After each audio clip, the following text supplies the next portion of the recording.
Please mute yourself, participant. For all those who are here, please change your name appropriately to the following format I sent in the chat group. Basically, your committee, your country, and then your full name. That way, we can easily identify you for Q&A and to help us spot our delegates, okay? All right.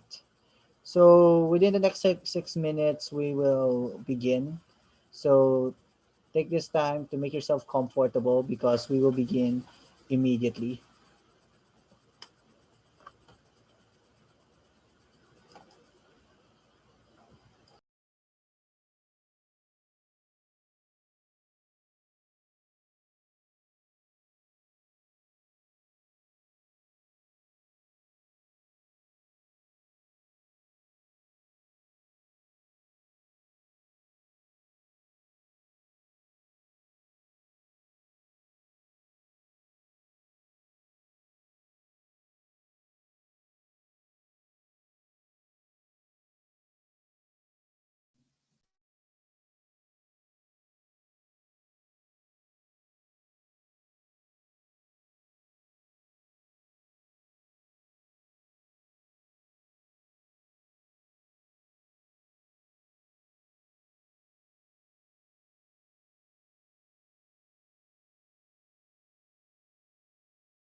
Speakers, can you hear me?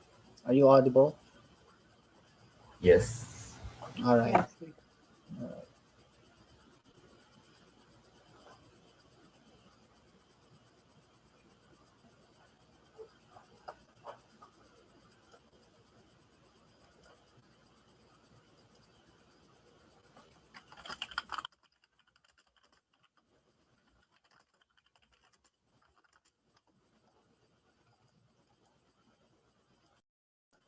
All right. So good evening to all participants and all those who are watching our live stream. I am Nicholas Benzuela, the founder and the current Secretary General for the first ever Southeastern United Nexus Model United Nations, or SUNMUN for short. And I welcome all to you our second webinar series, which is Effective Chairing. Now, for those who are not aware, we had a webinar series yesterday explaining about how to prepare for Model United Nations as a delegate. We had experienced speakers from Malaysia, Indonesia, and India detailing certain aspects of how to delegate. So for today, we decided to share this time the ins and outs of effective chairing. This is in particular for, wait,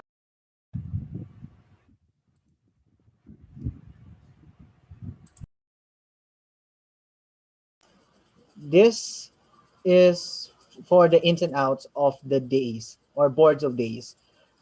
Those who are still not aware of this term, it's your facilitators, the one who manages the committees. These are the people who help guide you. And this is to also help those aspiring mooners, experienced delegates in in planning themselves to one day hold the gavel, one day manage a committee, one day help teach others about how to be a proper mooner. So without further ado, I invited our board of days for our current Sun Moon roster. Each and every one of them have a good deal amount of experience as a delegates and also as chairs. I have worked with them in my online and even chair the committee with one of them. And they're all very effective and they all have great positive ratings from the moons they've been part of. So with that, we will immediately begin with our first speaker. So with our first speaker is from somebody from the Philippines, Mr. Aaron Aquino. He will be the first presenter detailing about detailing about preparing as a chair. The first things you do before the committee sessions, before the conference prior. So Aaron, how are you? Aaron, can you hear me? Hello. Yeah. Sorry, I just turned on my camera and my mic. So, hello everyone. Good afternoon, good evening, depending on where you are, and good morning, depending on where you are. So, my name again is Aaron Aquino, and I'll be the first speaker of this second edition. Second webinar of SUNMUN. So yeah, I'll just share my screen so that we can formally start with my presentation for today. All right. Yes.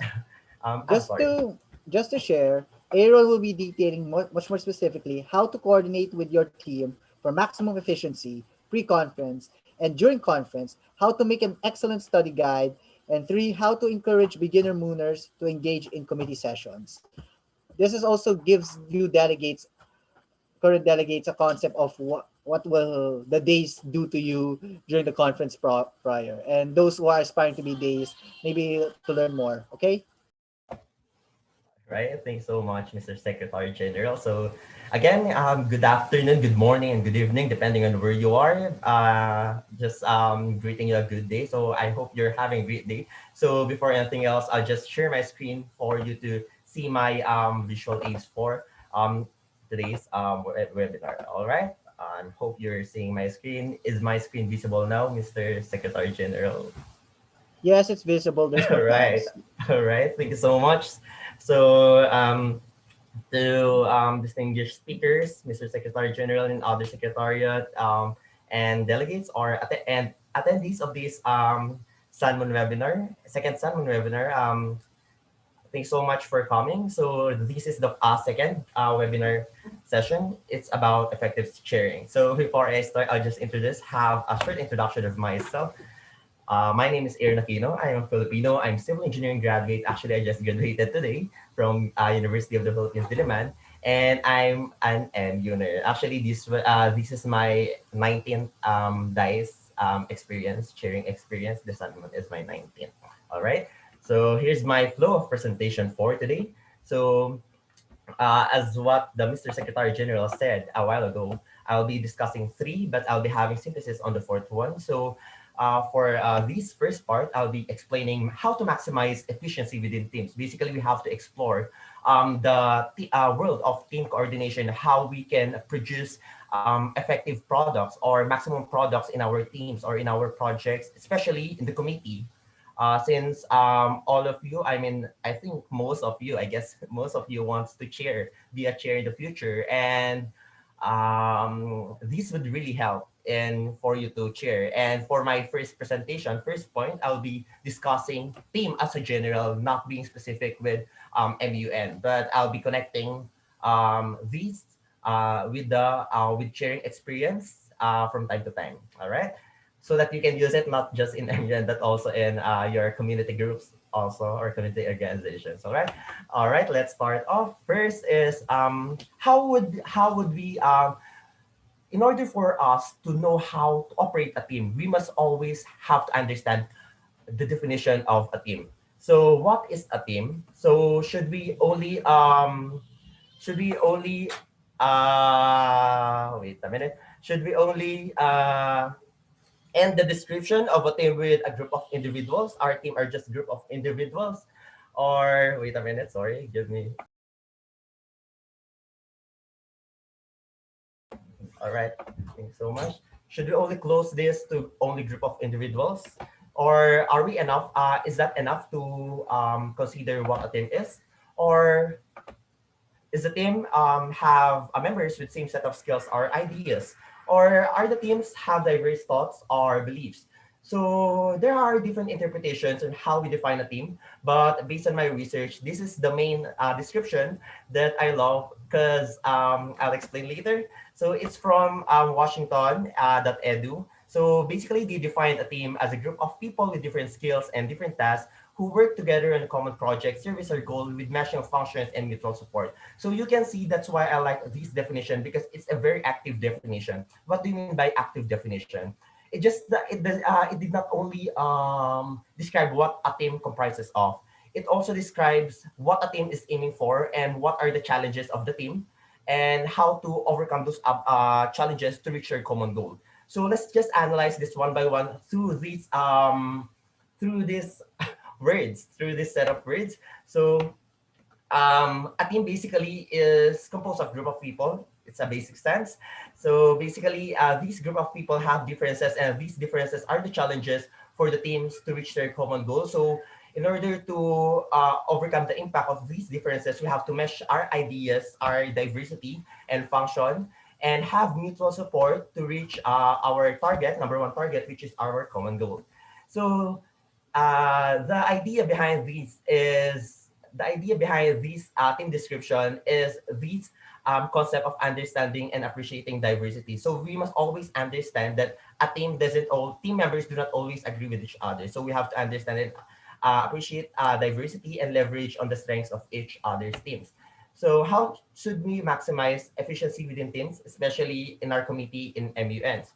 So I'll just give you these network of performances. Actually, there are only five. There are two redundants there. So I'll just point it out later. So first, we have the purpose, and at the top part, the purpose, mission, and main objective is known and understood by all team members.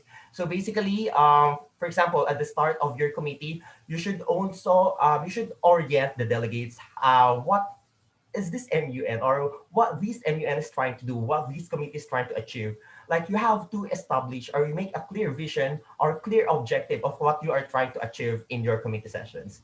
So make sure that everybody, even the first timers or the experienced ones, are onboarded on your journey so that they would understand how to act inside the committee to really have a good product at the end. And that is the draft resolution. Next, communication in the team is open, direct, and honest. So in the MUN, you should always have an open communication with the delegates, especially during breaks. You have to open yourself for questions like that so that you can clear things out and be honest with them and be direct with them. Next is there's an agreed organizational structure to the team. Sufficient leadership is available in the team. Basically, you as a chair, you know that you are a leader. However, you should establish your authority within.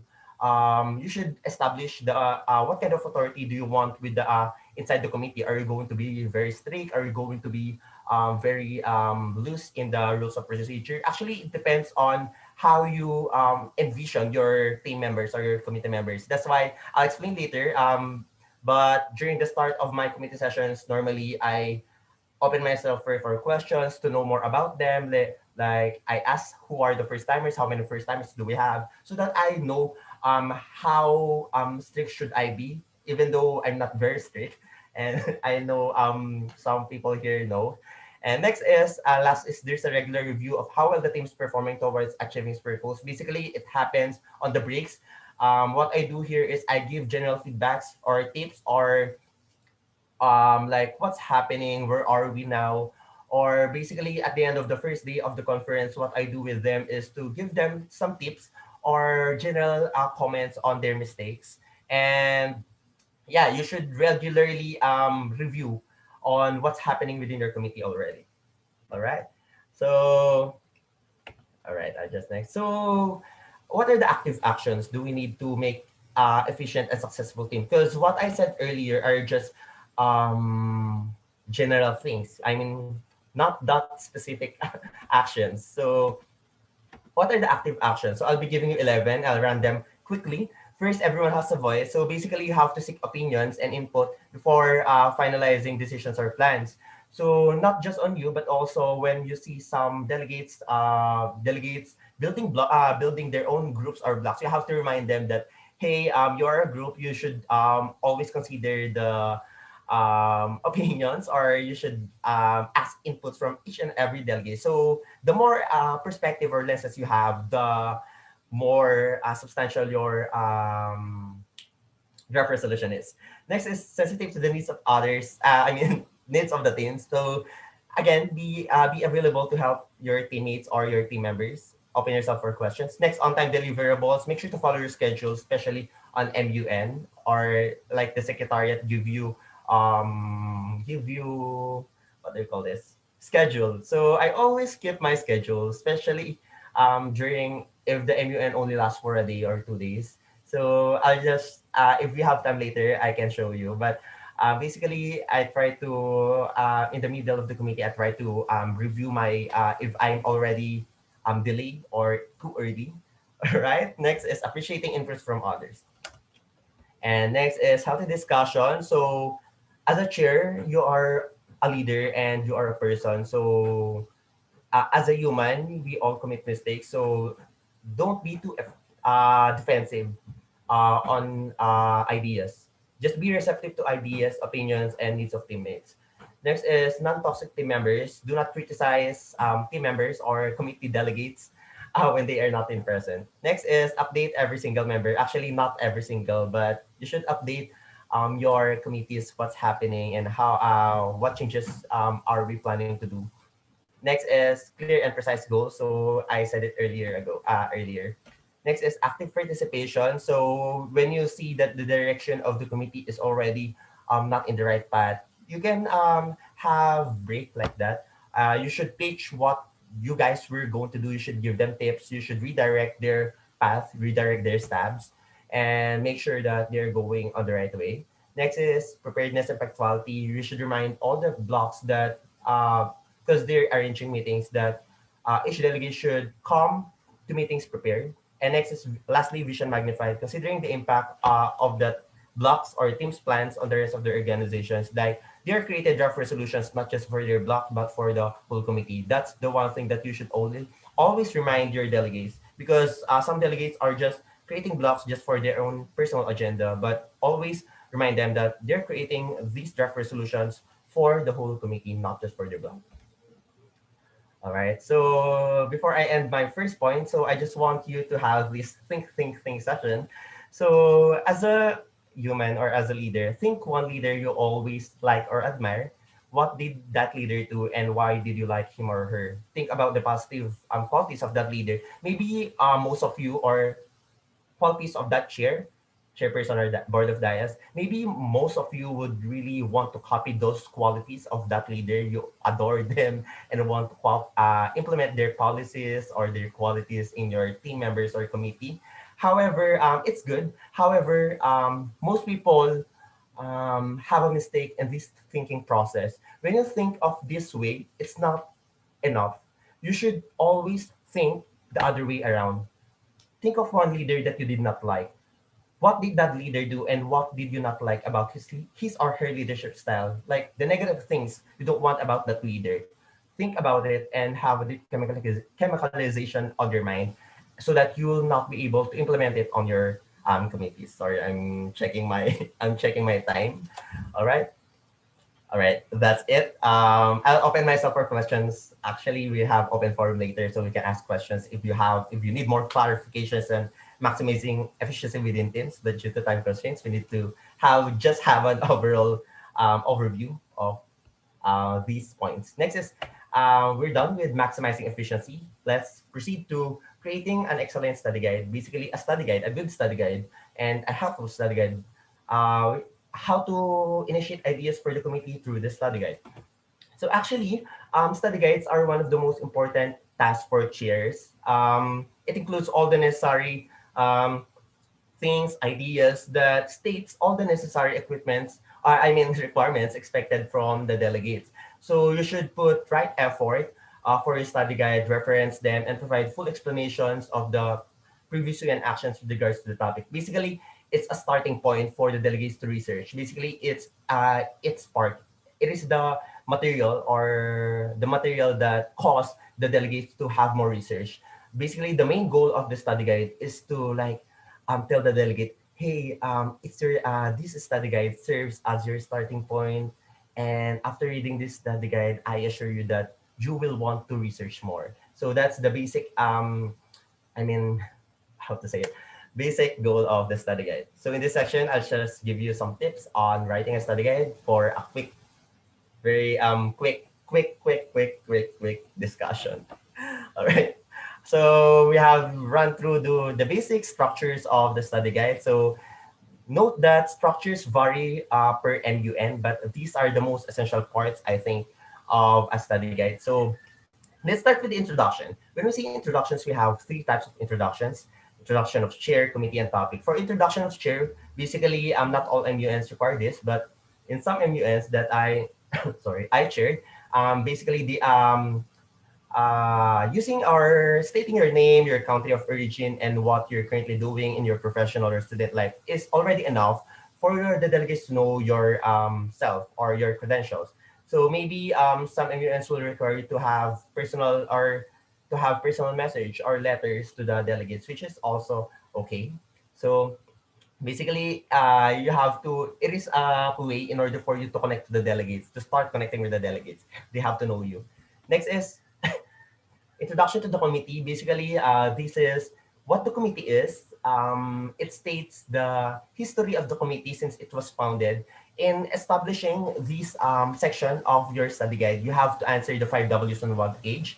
What the committee is all about, where it is, and why, who, and who, what, where, when, why, and how it works. So remember those five W's and one H, and then supplement. So just supplement other details. So just state what the committee is currently doing, what are the specific rules and abilities. I think this is a very important thing to know, that you should always give a clear mandate and powers of the committee, because there are some discussions in my past committee that they always forgot the mandate of the committee, that they're trying to solve a problem, they're trying to open a topic or solve a problem that is not their mandate. So it's very important to you to clear the mandate of the committee so that you can enclose the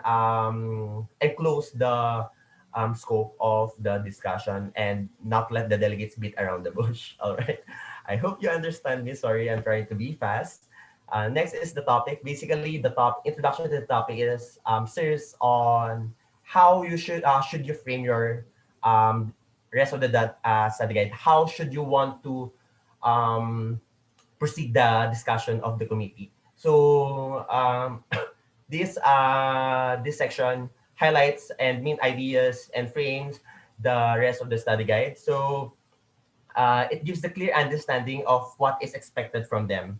So basically, if you want to give the history about the topic, you have to know what are the causes that push this event or push this problem to arise.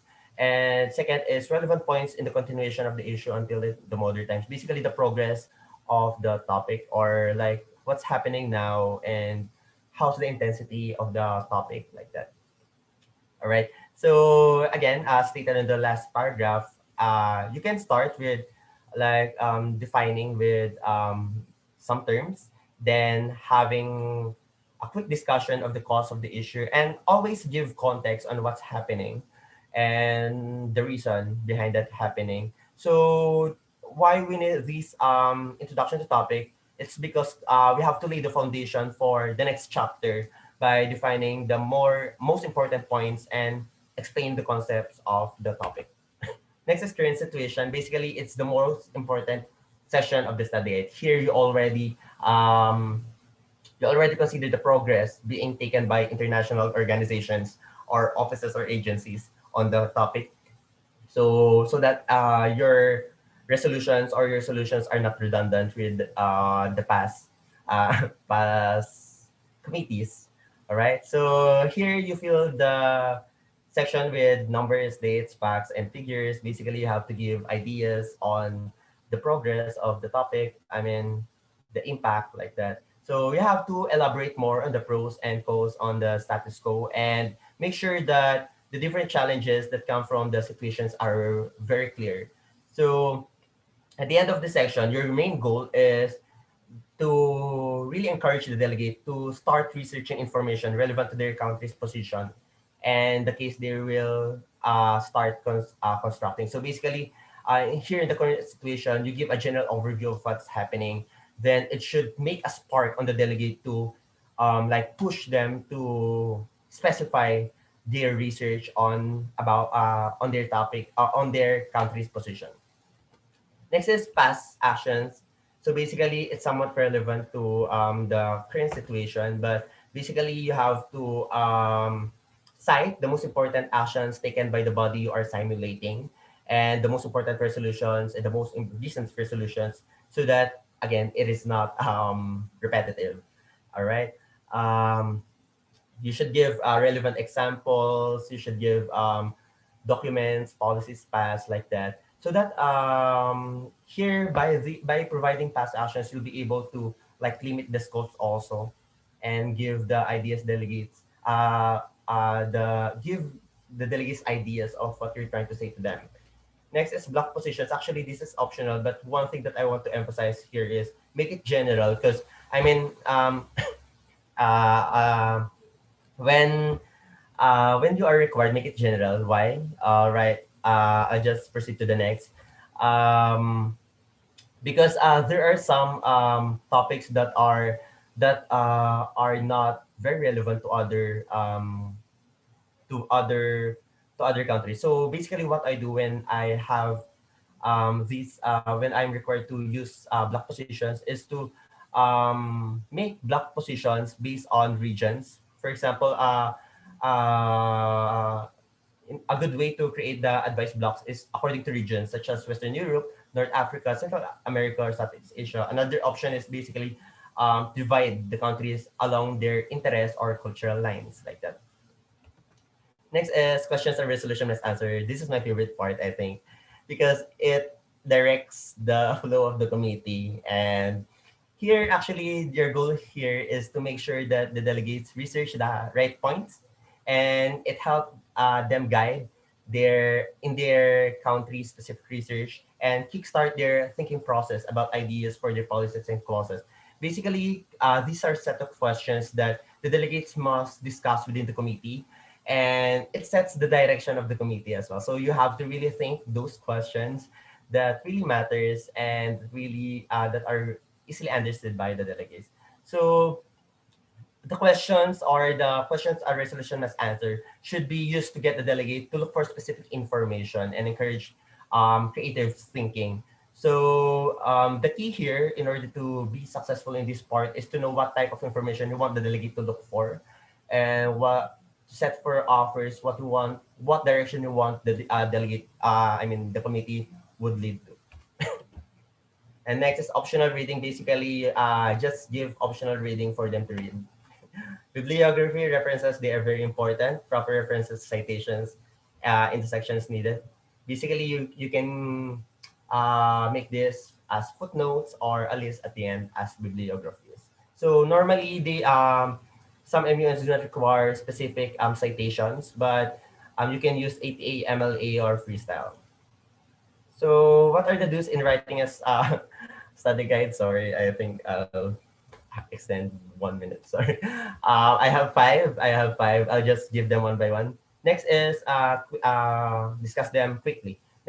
First is tailor to the level of the room. Basically, you have to understand that this will be read by your delegates, the experience and the first timers. So you have to assure that your study guide is not very technical or it's understandable by everyone. Next is proper referencing. I said it earlier. Incorporating UN resolutions. I said it earlier. Maximize your resources.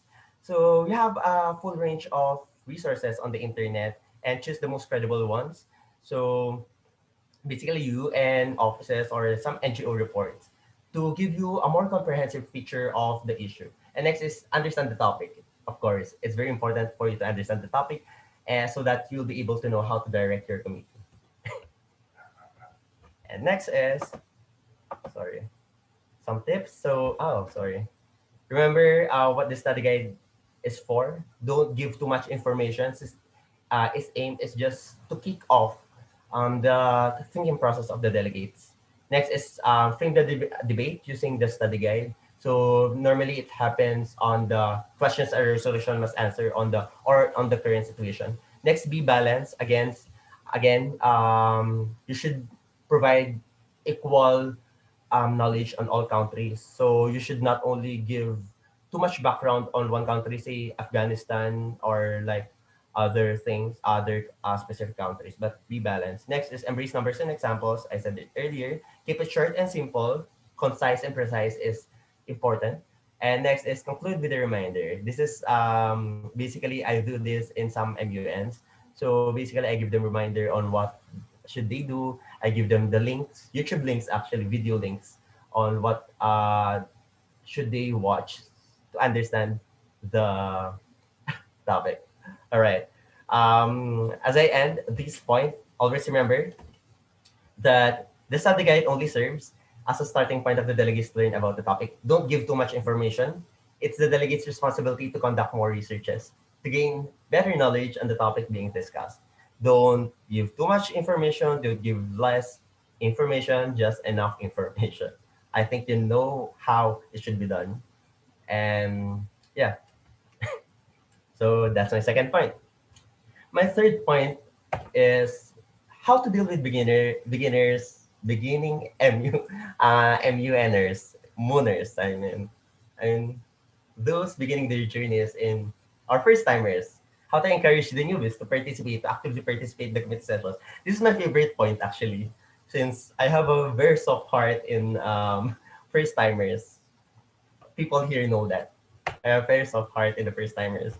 So for you to understand how should we deal with beginners, you should understand that the way you chair varies from day one, from the first hour of the day one until the last hour of day two. It varies. How? So I'll explain you the situational leadership by Paul Hersey and Cal Blanchard. So you have four quadrants there representing four types of people in a team or in a committee.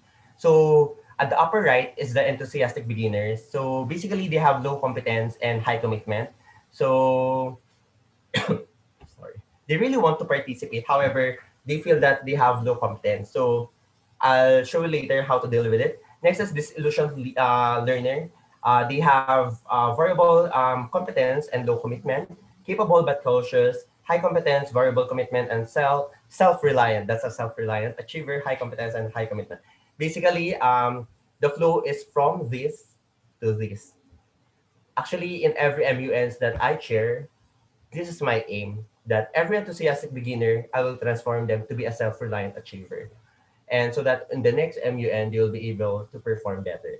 And for each type of delegate, we have what we call the actions that you must do. So these actions are directing, coaching, supporting, and wait a minute, and delegating. So basically, the questions that you must answer here is, for example, for R1 or the region one at the upper right hand, they are wait a minute. They really have lots of questions. Like they don't want to participate like that. So you should direct them. You should give them how the committee will run or the whole direction of the committee. Next is for disillusioned learner and capable but cautious. These are both actually, I mean, somewhat have a team line in between, coaching and supporting, guide them. But as you reach the self-reliant achiever, you have to slowly slowly get off their path or get off their guidance and start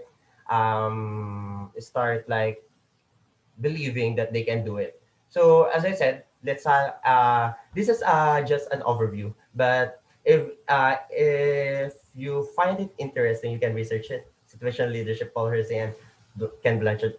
It's very helpful. It will help you not just in MBN but also in your life. So we'll just focus here on the first quadrant.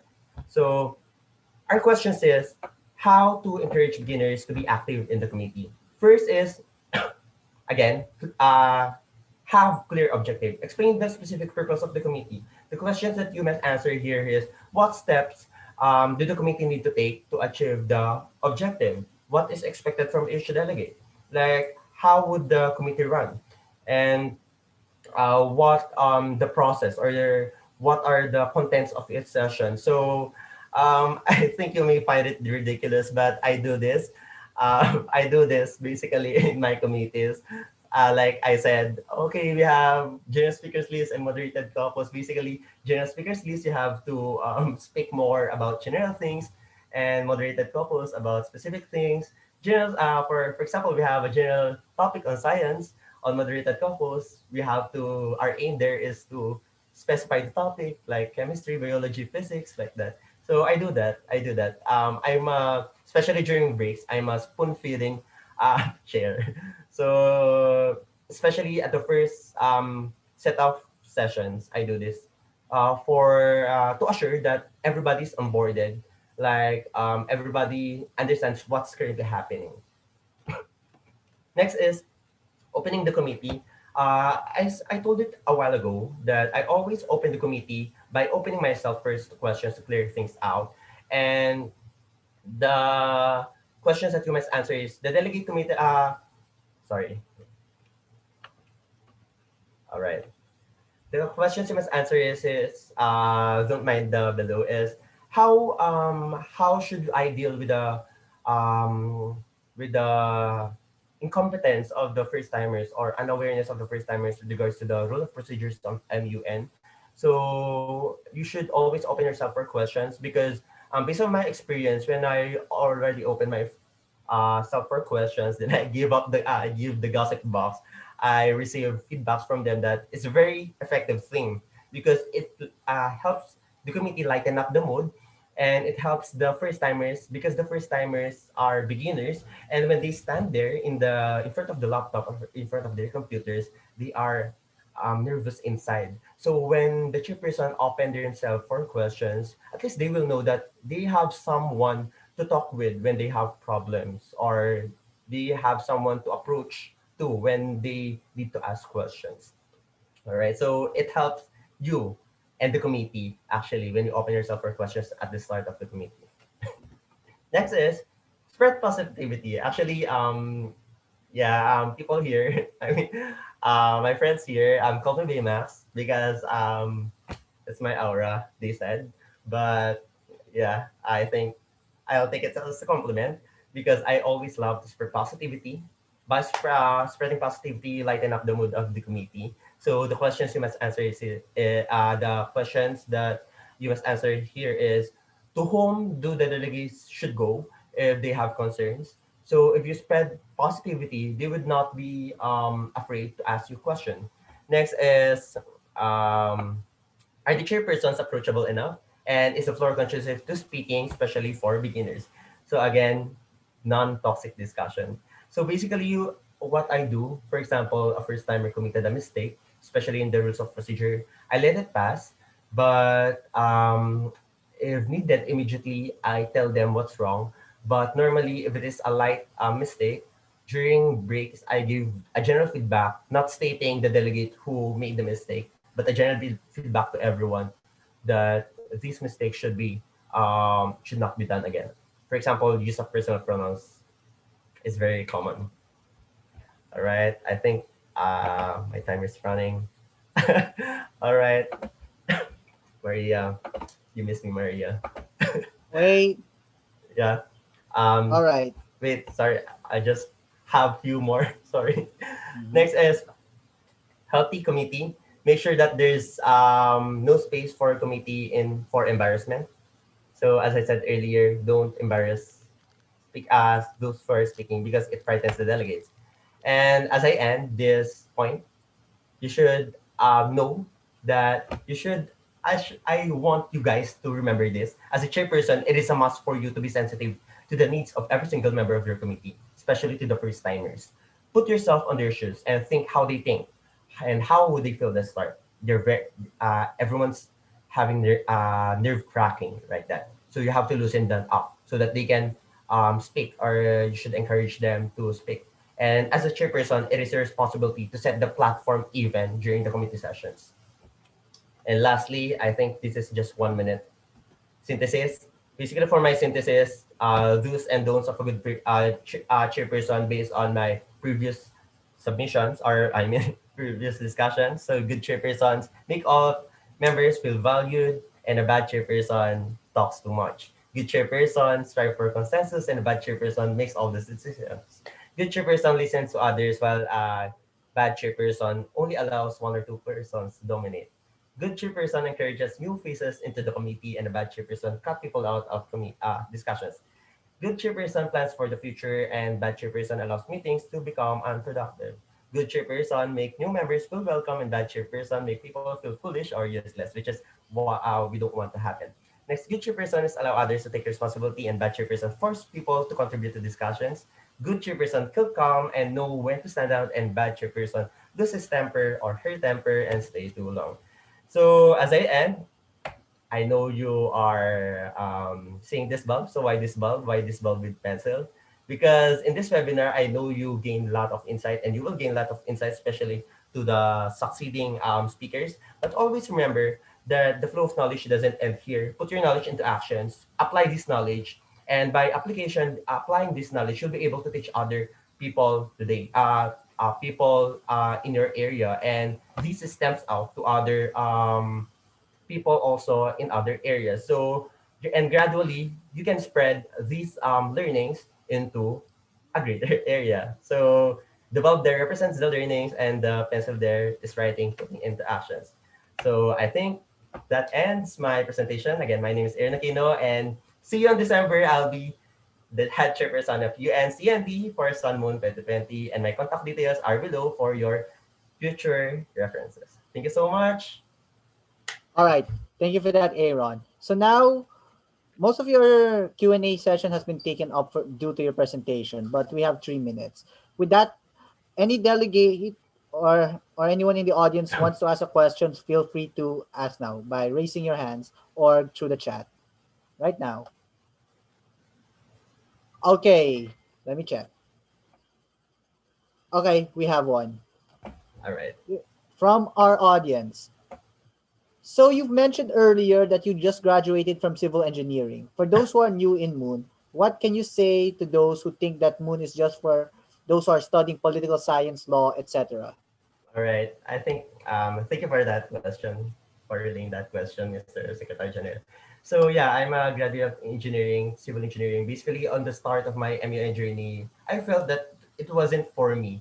But I mean, I thought that it wasn't for me. But I think MUN is not just about political issues. It's not just about social issues, because having a lot of people with diverse backgrounds in the committee will help you have more perspective in your discussions. So being a chair as an engineer helped me to have a different approach in attacking different topics. So it's your strength, actually. It's your strength. It establish your own identity as a chair. Who are you as a chair? And don't be discouraged. I mean, uh, it doesn't mean that you're an agriculture, you have an agriculture background, you're not allowed to chair in IMON. I mean, in MUN or SUNMUN. But you are allowed. Everybody's allowed. Yeah, I think that's it from me.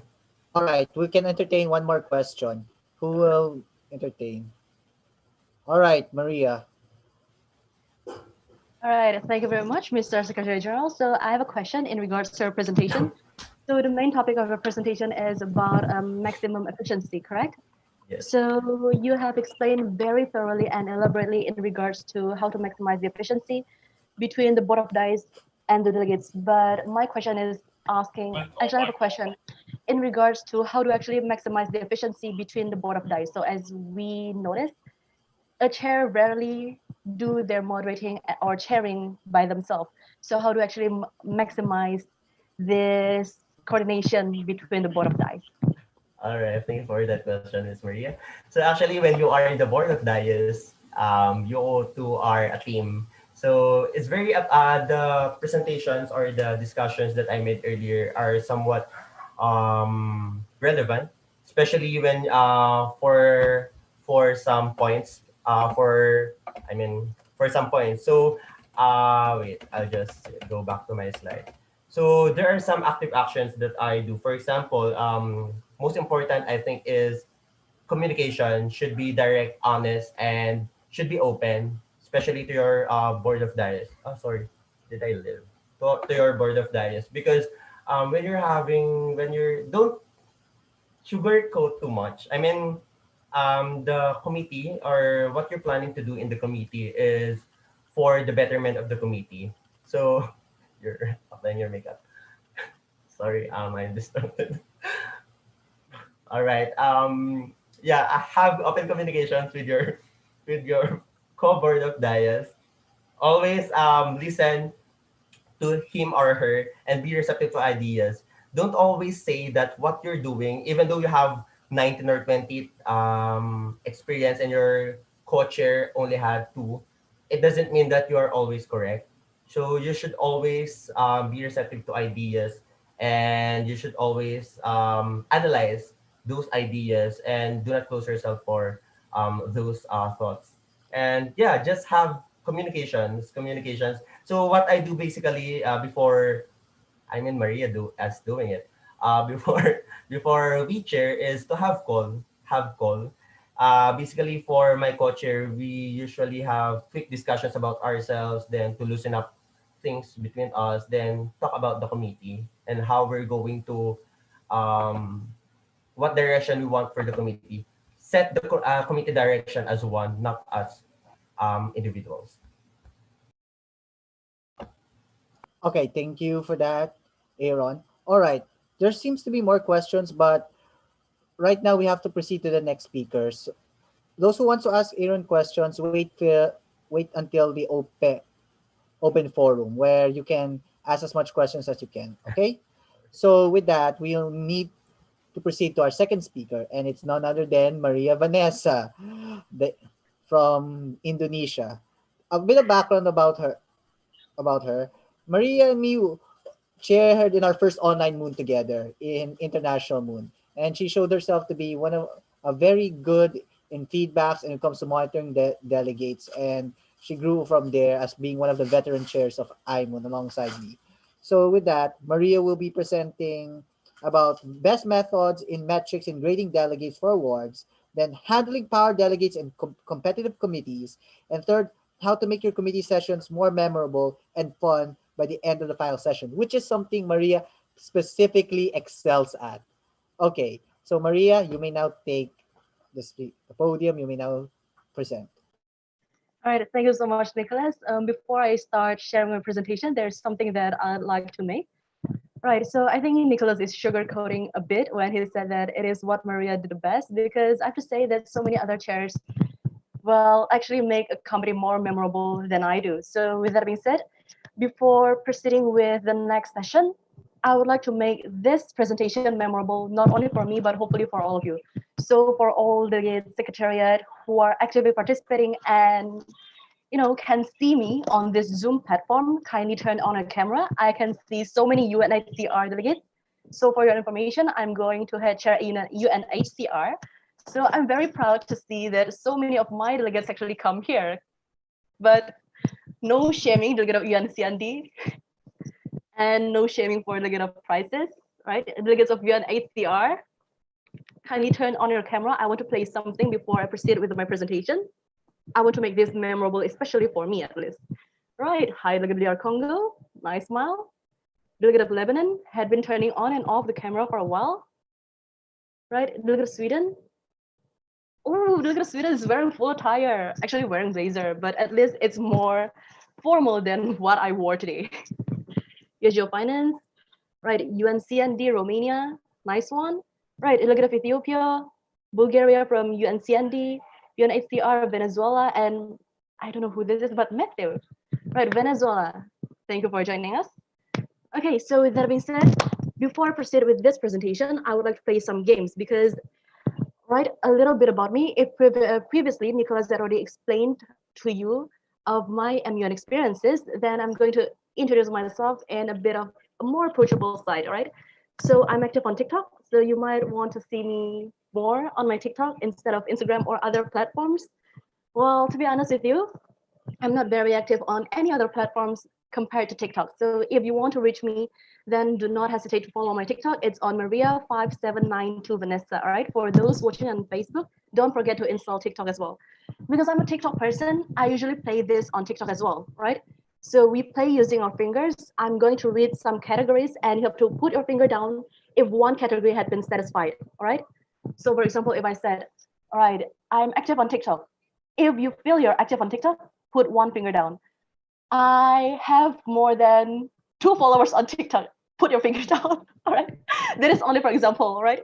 So put 2 of your hands up and we're going to play, right? The one with, well, let's say the one with the most fingers up is going to be punished by the end of this conference, right? Perhaps in question and session or the open forum, right? So listen carefully to what I'm going to read. Actually read, right? I can't memorize all of them.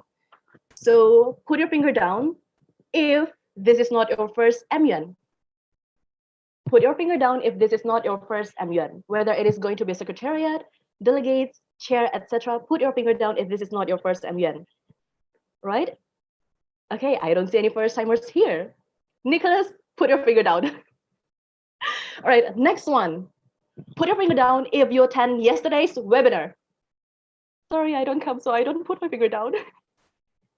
Put your finger down if you attend yesterday's webinar. Sorry, I didn't come. Right? Okay, next one. Put your finger down if you are excited for today's webinar. Put your finger down if you're excited for today's webinar, meaning that you're here. Should I put it down? I'll put it down. I'm excited for today. Right? Next one, right? Listen carefully. This is more about MUN. So previously it was only warming up. Next one, put your finger down if you can't wait for Iman on 19th and 20th of December. Should I put it? All right, I'll put it down. I can't wait for it to get done. No, I just can't wait for SUNMUN because we have done a very well preparation. So we hope that you can actually, enjoy what we had prepared this far, right? So next one, listen carefully. It is the 4th one. Okay, I missed one already. Put your finger down if you have finished with your position paper. 4 chairs, put your finger down if you're finished with your study guide. Of course, I finished with my study guide. I'm the most punctual chair. Put your finger down, delegates, if you're finished with your study guide. And secretariat, put your finger down if you're finished with all things that you are supposed to do. For example, USG of Technology, you're finished with your IT guide, etc. USG of Delegate Affairs, you're finished with all allocations, etc. So you have finished with the pre-conference preparation. Delegates, put your finger down if you're finished with your study guide. All right, nice one. Delegate of Sweden actually got the same number as mine. And so is Delegate of DR Congo. And so is, I don't think Delegate of Academic is trying to put her finger down. But anyway, thank you so much. And so is Delegate of Iraq from CND. Listen carefully to the next one. Put your finger down if you have prepared your first GSL. 4 chairs, put your finger down if you have finished preparing your opening speech. And for Secretariat, you have prepared, right, for Secretary General, it's going to be you have prepared with your opening speech. For Secretariat, you have prepared with your remarks from the Secretariat. Opening speech, yeah, I don't think so, right? Right, next one. Okay, it seems that I'm losing a lot. I need to make myself win. It's my game, come on. All right, this time it's going to be a little thing that I like, all right? Put your finger down if you're excited for Christmas.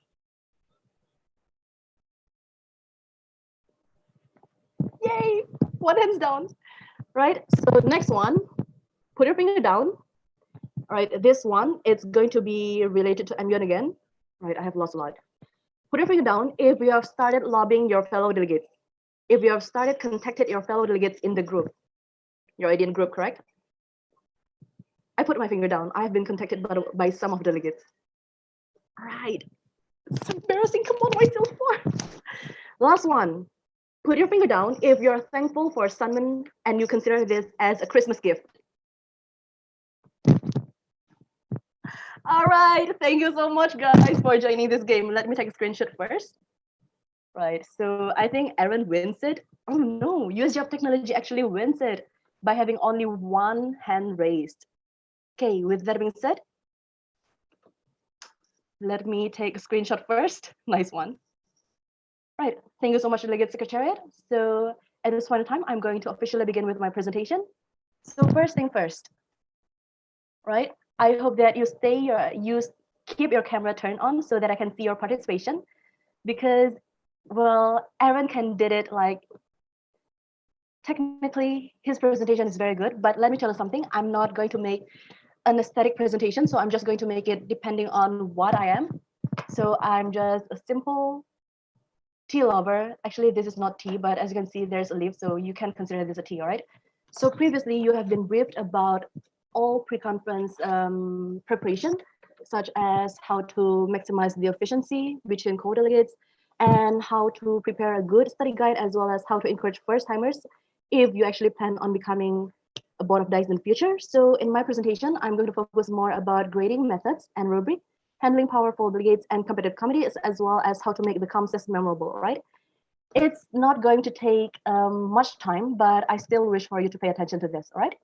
So first thing first, when we come to grading methods and rubric, to be honest with you, I'm not a chair who use rubric a lot, because for me personally, well, a delegate is not rated, but assessed based on their participation, correct? And based on the quality of their speech. So sometimes when I actually focus more on grading, I focus more on the quantity instead of the quality. However, in SUNMUN, since we are required to use a rubric itself, so I'm just going to explain how I used to assess my delegates a year ago. So a year ago, I still use a rubric, but this year I did not use it, thanks to COVID, right? So with that being said, what is the purpose of a rubric itself? So a purpose of this rubric or a grading method is for first thing, assessment for the eligibility of awards for delegates, especially. And second, for the board of Dais, for me, what is important from an assessment, right? I'll call it grading, not a rubric, is because this actually helps or assists me in providing accurate personal feedback for the delegate itself. And don't worry about it, your personal feedback and general feedback part is going to be explained elaborately by our fellow board of Dais later on, so stay tuned, right? So those are the purposes of grading, in my opinion. And next, how do we actually do the grading? As I've already told you, it's done through quantity measure as well as qualitative measure. So in terms of the quantity, then I would like to focus on the rubric. So some people might say, all right, I actually quote, all right, for example, you're a Stalinist. So you might heard this quote from Stalin before. Quantity has a quality of its own. Yes, indeed. However, well, I would like to focus more on quality. Why? Because when you focus more on the quality, then you focus more on the substance, correct? So when you actually focus on the quality, you can actually give a better feedback for delegates when they ask for personal feedback. And for me personally, in regards to my presentation, how to make the committee memorable, well, it is not only what you have before the conference or during the conference, but it is also something that you have after the conference or post-conference. So sometimes, in my personal experience, some delegates still keep in touch with me. And if I actually grade them substantially or in terms of quality, then I would have known what this delegate actually liked. So usually when I only use rubric, then I told this delegate, all right, so your performance from a rank of 0 to 5, it is only a 4.5, for example. But if I actually write down the quality of their substance, then I can tell them immediately, all right, you actually lack in this point of presentation, in this part. So for you to become a better delegate in the future, then you can actually do this, that, and that, which is why how we actually do it. Two ways. First is quality, second is quantity. In terms of quality, write down the substantial speeches that they made. And in terms of quantity, then you use a rubric for that, all right?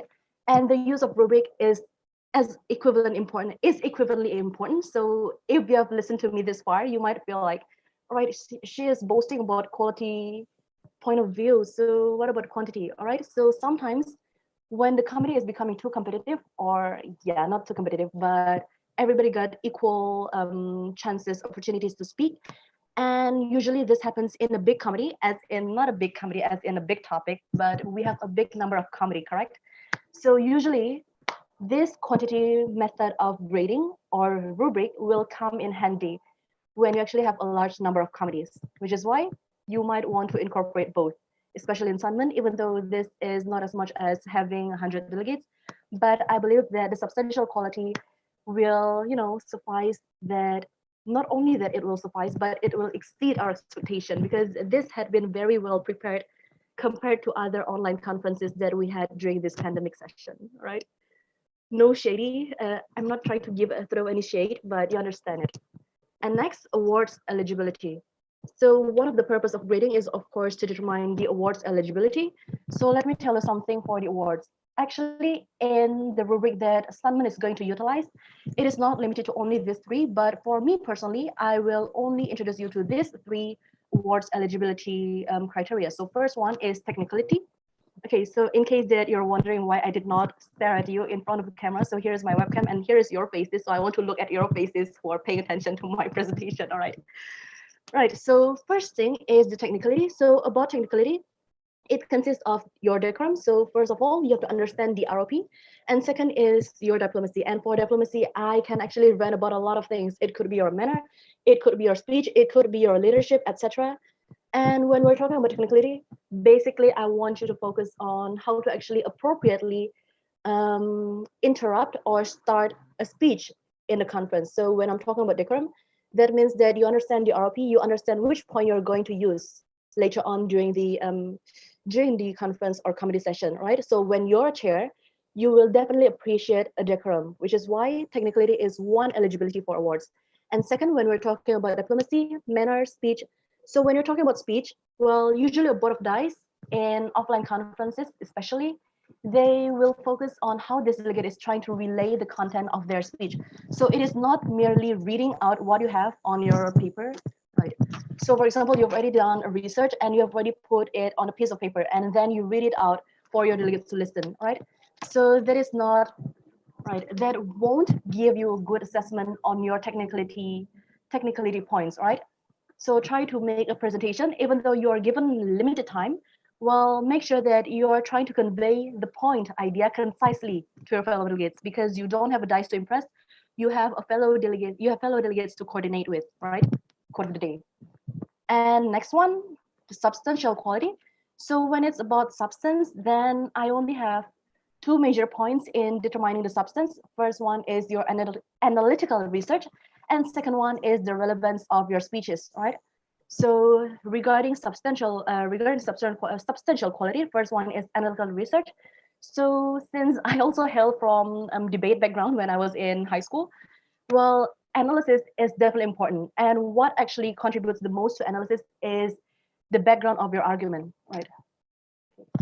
So the background of the argument could vary depending on the statistics or the research that you had done. So sometimes I see many delegates come with, a lot of research, mostly statistics. So for example, in this year, for example, let's just take a committee which is talking about trade. So let's take WTO, right? And we're talking about trade embargo. So for example, I'm representing USA and I actually I actually provide statistics, and I said in 2018, the trade the trade balance is at this percent, and in 2019 the trade balance actually stays at this percent, and the next year 2020 or this year the trade balance stays at this percent, right? So when you're talking about percentage like that, it is not analytical at all. So if you want to give an analytical research or analytical speeches, then try to analyze it, of course. Try to analyze it, for example, from this year, for example, from 2018 to 2020, what happens? Is there any significant decrease, significant increase, or what kind of slight change that you see, all right?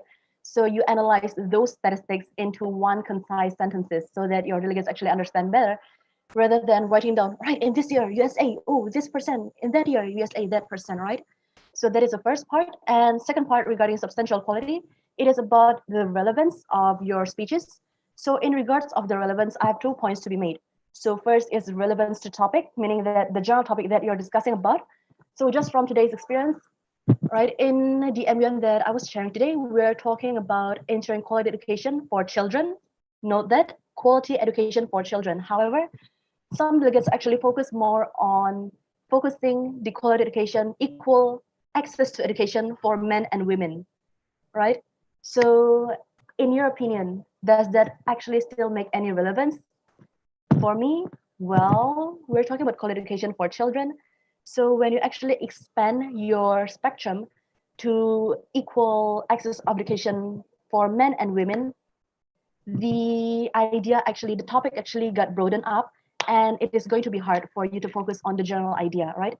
So try to be relevant to the topic. And second one, try to be relevant to the motion. Well, this does not need elaboration, because relevant to the motion, meaning that, for example, when we're proposing a motion to speak about the root cause of the issue, then you focus on the root cause of the issue, not talking about, all right, so my country had actually implemented this policy in this year, starting this year, and the success rate in this year is actually at this rate percentage, blah, blah, blah, right? So try to make your speech as relevant as possible to the motion that is being proposed, right? Especially in moderated caucus.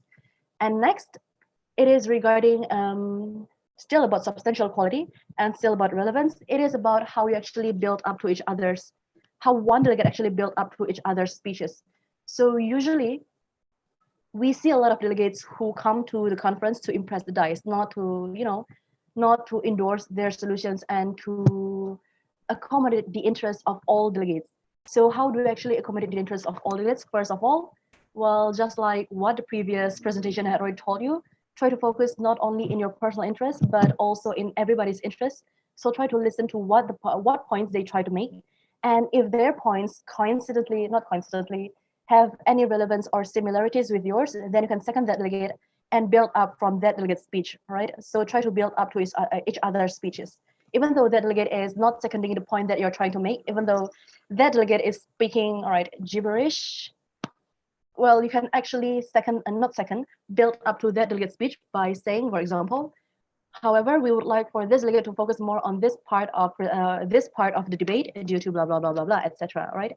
So try to build up to each other's speeches. Next, last but not least, it is consistency. Well, for some board of Dais, they might see substantial impact as the most important criteria for awards eligibility. But for me, consistency actually matters most, because, well, some delegates actually perform well on the first day, but on the second day, if they actually, well, significantly decline in terms of performance and frequency of speech, as well as their substantial quality, then it is not going to, make a good assessment in my book. I mean, like in my rubric, right? So for the consistency part, as well as other part, I provide you with a case study. So let's take it like this. Okay, Delegate A spoke a lot on day one and led the council, but did not speak at all on day two. But Delegate B spoke very little on day one, but speak more on day two, all right? So this is a hypothetical case. So if an award is to be given to either one of these two, who will get it, right? So just take an example. You're actually a board of Dais in this conference, and you have two kinds of delegates, Delegate A and Delegate B, all right? Don't ask about Delegate C, and don't say, can we actually not give them any award? This is the situation of this hypothetical case, right? You have to give an award, be it recommendation, whatever, between these two delegates, Delegate A or Delegate B. So which one you're going to choose, right? For those of you who support Delegate A, please raise your hands now. I just want to check how many people actually pay attention to this presentation, right? Look at Sweden, raise their hands. Nice one, you want to give it to Delegate A, right? Let me check. Right, aside from Delegate Sweden, we also have Delegate of Lebanon from my committee. All right, so Delegate of Lebanon, since you're going to be my delegate later, let me remind you what's most important for Chair Maria is consistency, all right? So if it was me, I'm going to give it to Delegate A. So thank you so much, Delegate. You may lower down your hands now. Thank you very much. I'm going to give it to Delegate B. Why? When you actually spoke a lot on day one, you led the council on day one, but your presence was not felt at all on day two. well, you've already lost, because on day two, well, usually the motto of my life is every day is a new leaf, right? So you can actually get anything new. So for example, you've already made a terrible mistake today. That does not mean that your terrible mistake should be repeated or should be condemned about on the other day, right? So there's always a room for change. So if delegate A actually perform very well on day one, for example, if this is right, the curve, I think it would show like this: delegate A from up here to down there. But for delegate B, they did not speak at all. But on day two, delegate B actually incorporate everything, especially general feedback that we have given to delegate B. So the performance actually rise up like this. So this happens to me not only once, but several times, be it in online conferences or offline conferences. I've seen a lot of delegate, like delegate A or delegate B. So in the end of the day, we have the argument to make delegate B the recipient of the award, because delegate B gave the consistency and the improvement that we expected to see, right? So we wish to see an improvement, not a stagnant performance or a declining performance. So it should be improving, all right? But if you have question, for example, I'm already doing good on first day. What if I did not get any better? What if I just get stagnant on second day? Well, it is okay. That could actually go for a second case study, but it actually depends on that delegate's performance. Again, we have to analyze everything not only quantitatively but qualitatively, right? It's not even a word. Next one, handling competition. So in terms of handling competition, so first thing first, let me introduce you to the terms that I always use for competitive committees. So we will see power del or powerful delegate, and we will also see wingman. So what is the difference between power del and wingman, right? So if you are not you are okay, since today's session mostly talk about preparation for becoming a Dais, so you have to identify the power del and the wingman and the comedy, right? Sometimes I still fail to identify which one is the power del and which one is the wingman. So power del and wingman are both similarly powerful delegates. However, power del is more dominant than the wingman itself, right? So wingmen are basically this kind of right, actually enthusiastic delegate. If you can see, this is the achiever delegate in Aaron's spectrum, but this delegate is not as powerful, not as substantial, or not as outstanding as the powerful delegate. So you can be the wingman of one delegate, right? So sometimes I still got intertwined in recognizing which one is the power del, which one is the wingman. And this is actually very important, you know, because when determining an awards, of course, we need to bestow it to the power del. However, if we fail to distinguish which one is the power del and which one is the wingman, then our assessment could be questioned, right? And of course, it will affect your credibility as a chair. And next, after you identify the power del and wingman, you have to identify the competition. So it happens between who, and it happens like, not like what, but how it actually happens. So when you identify a competition, first thing that you can do is that you pay attention to the structure of the speech and the clarity. So sometimes it is easy to identify whether this is a powerful delegate or not based on the speech that you made, based on the speech that they made. So if they actually give a good structure, give a good opening, and they close it properly like what a diplomat should, then you can actually take that delegate into your power del classification. So let me tell you something. I always take all delegate as, you know, competitive delegate at the beginning, but upon listening to the first GSL, I will gradually, how to actually say it? I will gradually adapt their performance to the classification that I have. So for example, power del, and then wingman, and for example, only delegates who are here, not who are here, only delegates who came to join as observer, right? So it doesn't mean that being observer is bad, but you have to identify the competition for you to make a rather credible assessment by the end of the day, right? So first thing on how to identify the competition, you pay attention to the speech structure and clarity. Second, well, just keep this in mind. Not all experienced delegate will brag about themselves, and not all first timers are uncompetitive. So, right. So how to identify competition? This is a good, actually, principle that you can follow. So don't assume, right? So stop being prejudicial, right? Sometimes Board of Dais did not even realize that this delegate is a first timer, and sometimes the Board of Dais did not even realize that this delegate is actually a veteran delegate or an experienced delegate. So never assume, never be prejudicial, right? And of course, not all competitions are toxic and not all corporations are healthy either. So sometimes competitions actually exist in order to help certain block become a better block. So for example, this block had already achieved or had already incorporated or encompassed this spectrum of discussion, but our block had not. So as you can see, there will be competition, but in this kind of thing, in this kind of circumstances, this situation is not at all toxic.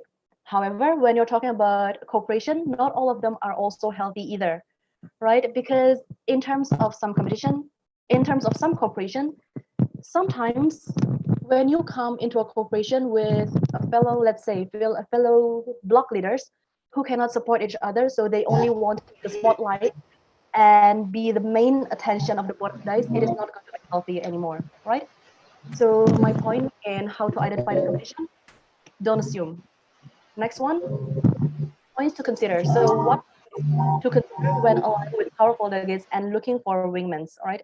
So what points you can actually take, what points you should pay attention to when you actually identify, when you already identify the portal and when they actually start aligning with each other. So first one, you have to see that delegates country's foreign policy. If the delegate already contradicted their own foreign policy by creating alliance with another delegate who is opposing their own foreign policy, then for me, a board of dice with who is adhering to a principle of intersubjectivity, then it's already going to decrease or wane in terms of assessment, right? Second one is the shortcomings. So you understand that some delegates actually have their forte at negotiating. Some delegates actually have their forte in writing resolutions. So let's see whether these delegates actually, what is it, build up to each other's weaknesses. So if this alliance is good in terms of covering each other's shortcomings, then this certain power levels and wingmen could get higher mark in your assessment. So just pay attention, not pay attention, right? So just make sure that you identify their cooperation or their collaboration specifically, right? With that being said, I hope you understand the points that I'm trying to make. So I'm going to provide you with one more case study, right? So in Conference X, UNICEF is discussing about prevention of child marriage and teenage pregnancy, right? It seems fine. A bloc with Iran and Turkmenistan, both of them are, right, not trying to become racist or Islamophobe, but both of them are Islamic countries, you understand? Bloc with Iran and Turkmenistan is, as co-sponsors, propose solutions to legalize the marriage at the age of 18. So how to manage? It might seem, all right, both of them are Islamic countries, so what's so wrong about them making this kind of alliance? But when you're actually focusing on the foreign policy from the points to consider, the foreign policy of Iran actually contradicts with foreign policy of Turkmenistan. So in Turkmenistan, the prevailing law, the family code, actually legalize the age of marriage starting at 18. But in Iran, since they are following this Islamic Republic civic code of law, if I'm not mistaken, and along with their Sharia law, they actually allow the legal age of marriage at 13 for girls and 15 for boys, right? So it already contradicts with the foreign policy, not foreign policy, with the domestic policy of Delegate of Turkmenistan. And not as delegates, but as board of dice, well, when this alliance is already created, well, it is their responsibility to take care of any, any criticism, especially the one that questions the foreign policy of certain delegates. So how does the board of dice actually manage it, right? So first thing first, how to manage it? Remember, as a board of dice, you're not a delegate, so you're not supposed to actually intervene too much with the proceeding of the conference. So first thing first, you have to remember that the delegates are not there to impress the dice, but to impress the other delegates. So don't expect to be impressed by your delegates, but expect those delegates to impress their fellow delegates. As in, for example, one delegate actually criticized Iran for cooperating with Turkmenistan. Then if the question by delegate of Iran, either Iran or Turkmenistan, is actually on the spectrum of entertaining you, then you can already know my answer. It is not going to be good. So if delegate of Iran try to actually negotiate with their fellow delegates in clarifying right, contradiction happening here, then you can already see that Delegate of Iran is trying to make amend to his or her fellow delegates in the committee. So remember, those delegates have delegates, fellow delegates to impress, not a board of Dais to impress. And second, right, you have to understand, because they are diplomats, they are delegates representing their own country, make sure these delegates did not apologize, right? I know it's a bit straightforward, but I have seen a lot of delegates apologizing in the committee, right? In offline conference, this delegate, all right, in online conference, you might not feel this as very significant, but in offline conference, when a delegate started apologizing, this had turned into a bad idea. Sorry, I mean bad direction. I just listened to bad idea on my Spotify previously, right? This had turned to a wrong direction, because when they started apologizing, other delegates will start finding loopholes to criticize this delegate, which is why if this delegate start apologizing, this delegate will already receive a bad mark in my assessment, right? So the reason is because, remember, you're presenting a country as an official diplomat, so you should never show your country's dishonor, right? So you should never show your country's dishonor. So just mention that you're open for negotiation for amendment in the future part, and that is all, right? Because once you have, all right, okay, I'm not going to give an oxymoron because I'm not very good at that, but as we had seen, Delegate of Iran had already made a bad move, correct? So there's nothing else that they can do to fix this.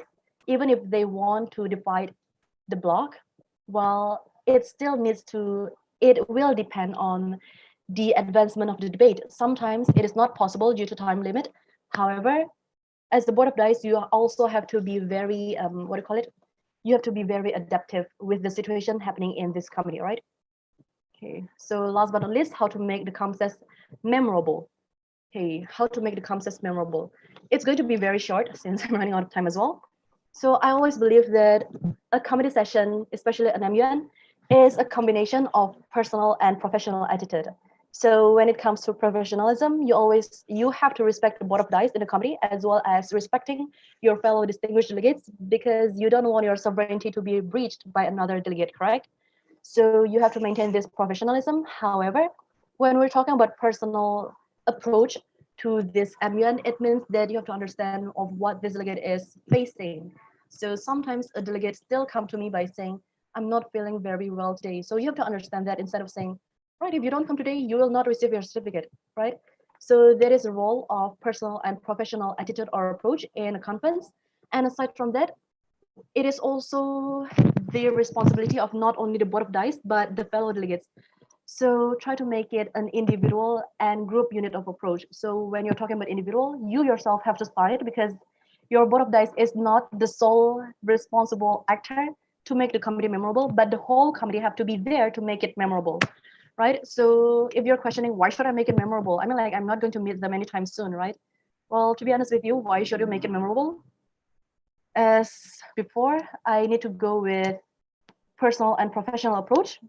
So personally, it will give you a good record track, because admin circle is not that big, correct? I mean, like, you might know this delegate from somewhere, and later on you might still meet this delegate in another conference. So it will give you actually a good track record.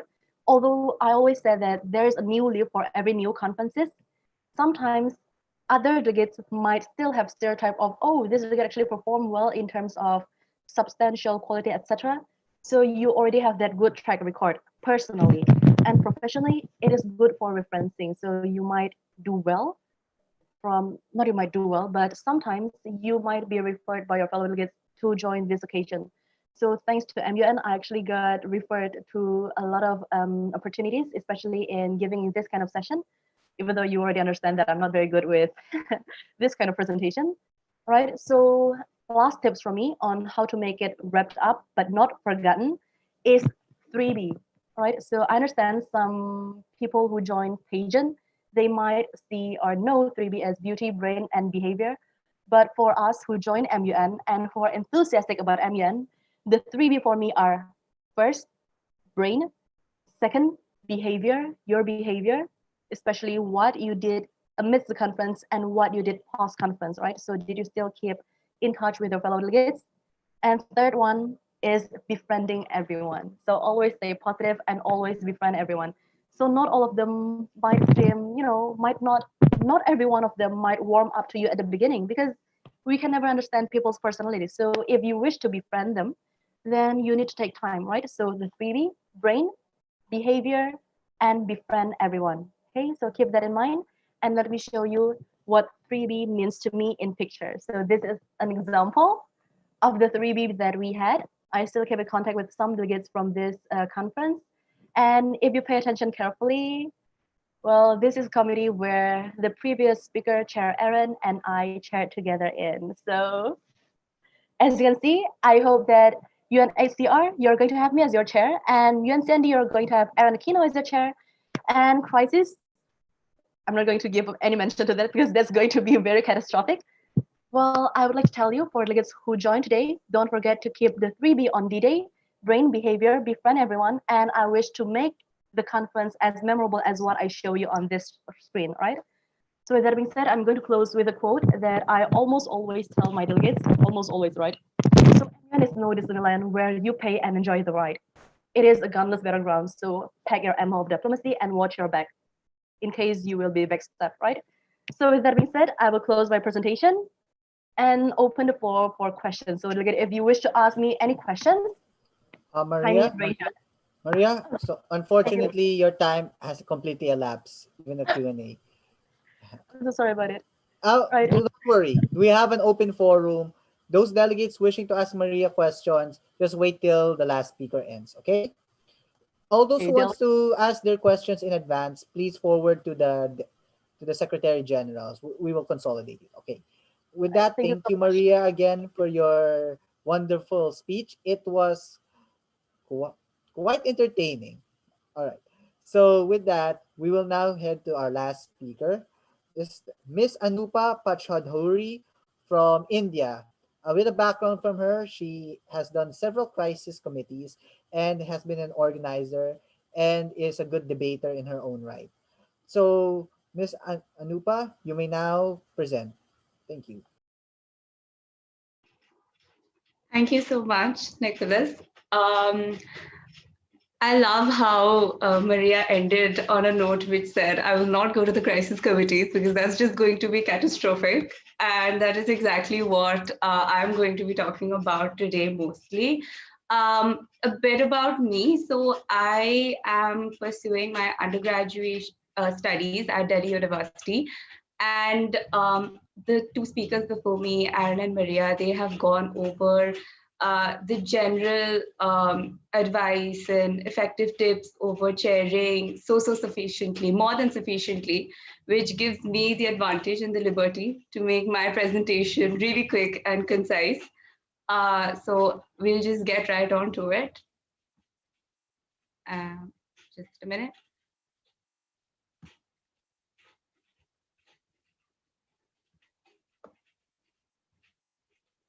Right.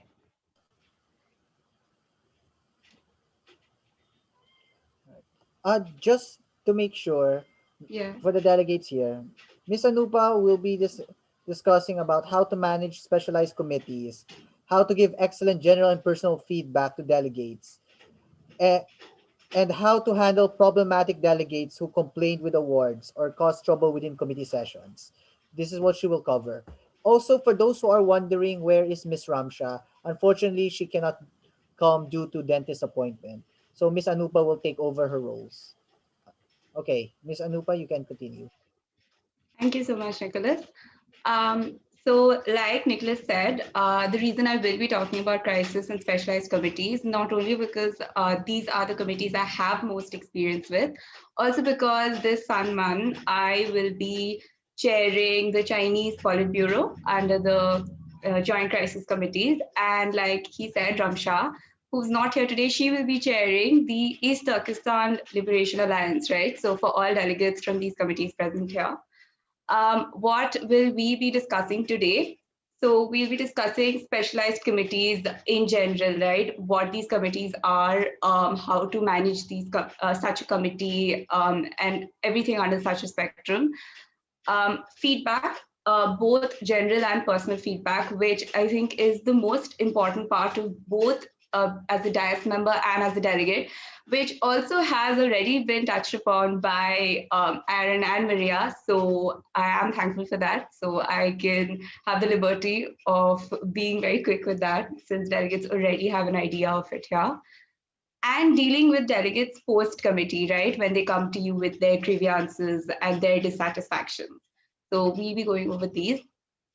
So how to select and manage specialized committees, right? So before we can understand this, let's go over what specialized committees are, right? So there are two types of specialized committees which are generally simulated at MUN conferences. You have the conventional specialized committees and the unconventional specialized ones, right? So conventional specialized committees are essentially the UN affiliated committees. They are UN specialized they're UN specialized agencies, which are essentially international organizations working with the UN in accordance to relationship agreements between each of them and the United Nations itself, right? So there are 17 such specialized agencies, which you have definitely heard of before, right? You have the International Monetary Fund, you have the World Health Organization, you have the International Labour Organization, and these function along present-day timelines in accordance with the UN Charter, which is a term you now have to get familiar with in case you already aren't, and their respective individual charters or constitutions, right? What is the purpose of such committees? So usually in big organs of the UN, like the UN or the UNGA, there is an endless list of topics, right, to go through every annual session. So for that reason, smaller, separate, specialized committees dedicated to examining one issue or certain specific parts or technicalities of such agenda thoroughly are created, which is essentially what these conventional committees are. So now let's move on to the kind of committee that we will be simulating at SUNMUN, right? The unconventional committees. Now, these in turn also are of two types. You have fictional, or what is popularly known as fantasy committees, or partially fictional or partially realistic specialized agencies, right? So these are generally not UN affiliated agencies, with a few exceptions like the UN Security Council, which is an organ of the UN, but not a UN specialized agency. They function independently. They usually have their own ROP, and they give the delegates creative liberty and challenges during committee itself, which is why they tend to be so dynamic and one might also say catastrophic, right? So you have, what are these committees? What do they usually look like?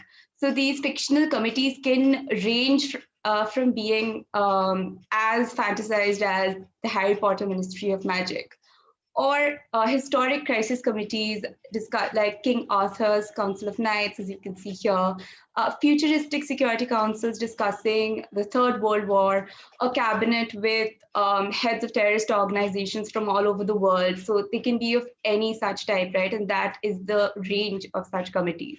So they are dynamic, crisis-based agencies that probably did not or cannot exist in the real world, and hence are at the complete creative liberty of the chairperson, and also intelligent contributions of the delegates themselves, right?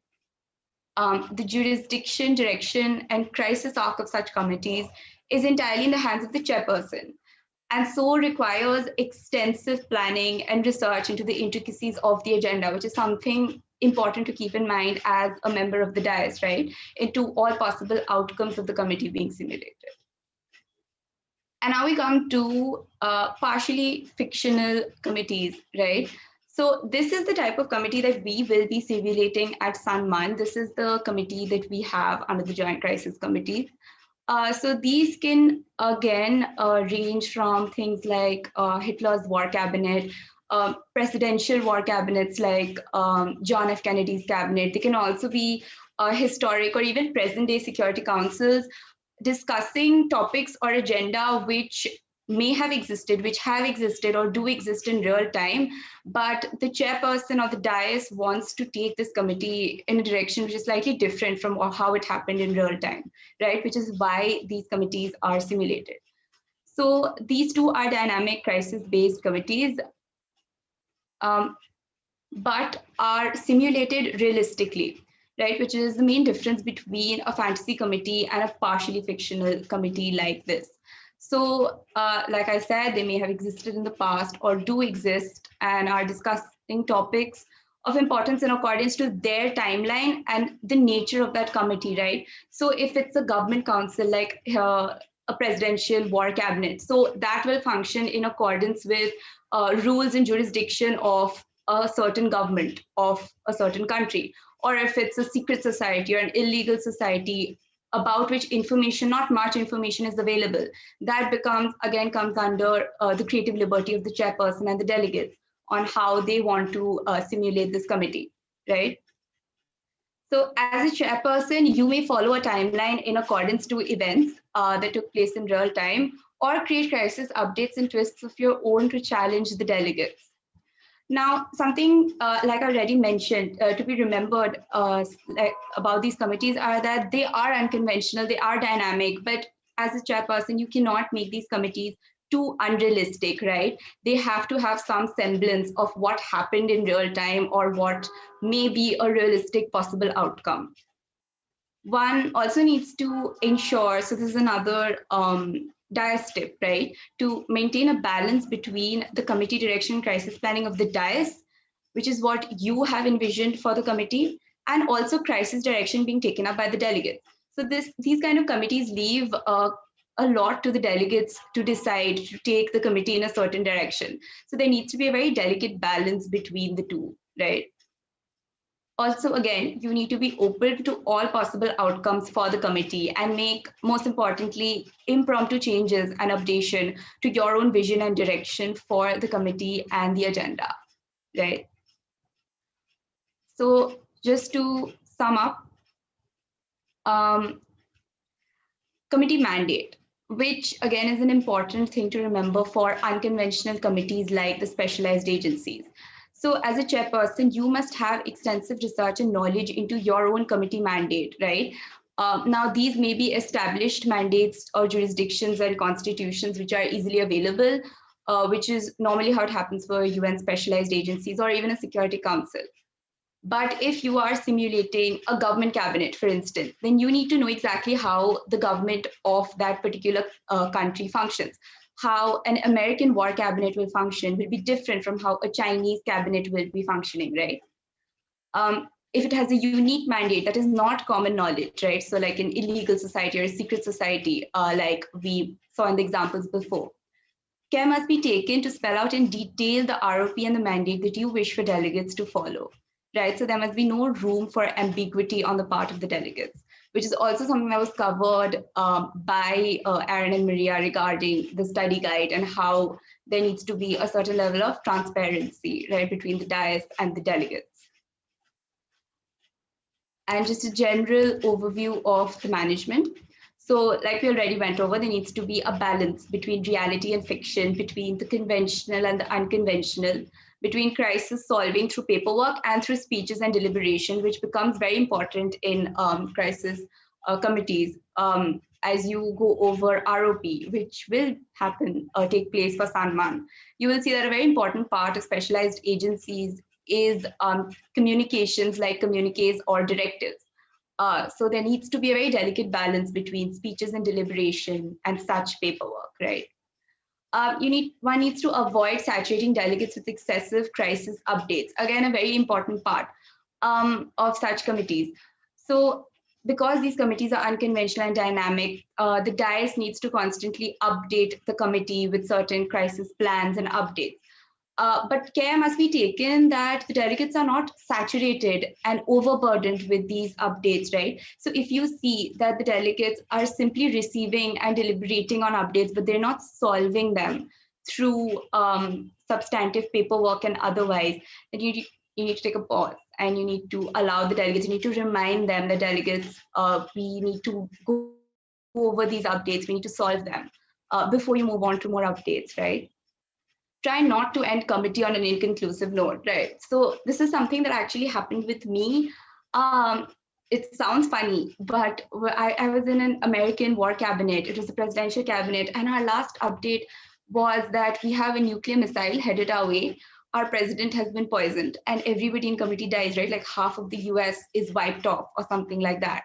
So this opens you for a lot of criticism as a Dais. So try not to end committee on an inconclusive note. You need not stick to what happened in real time or a very obvious outcome, but make it as realistic as possible, right?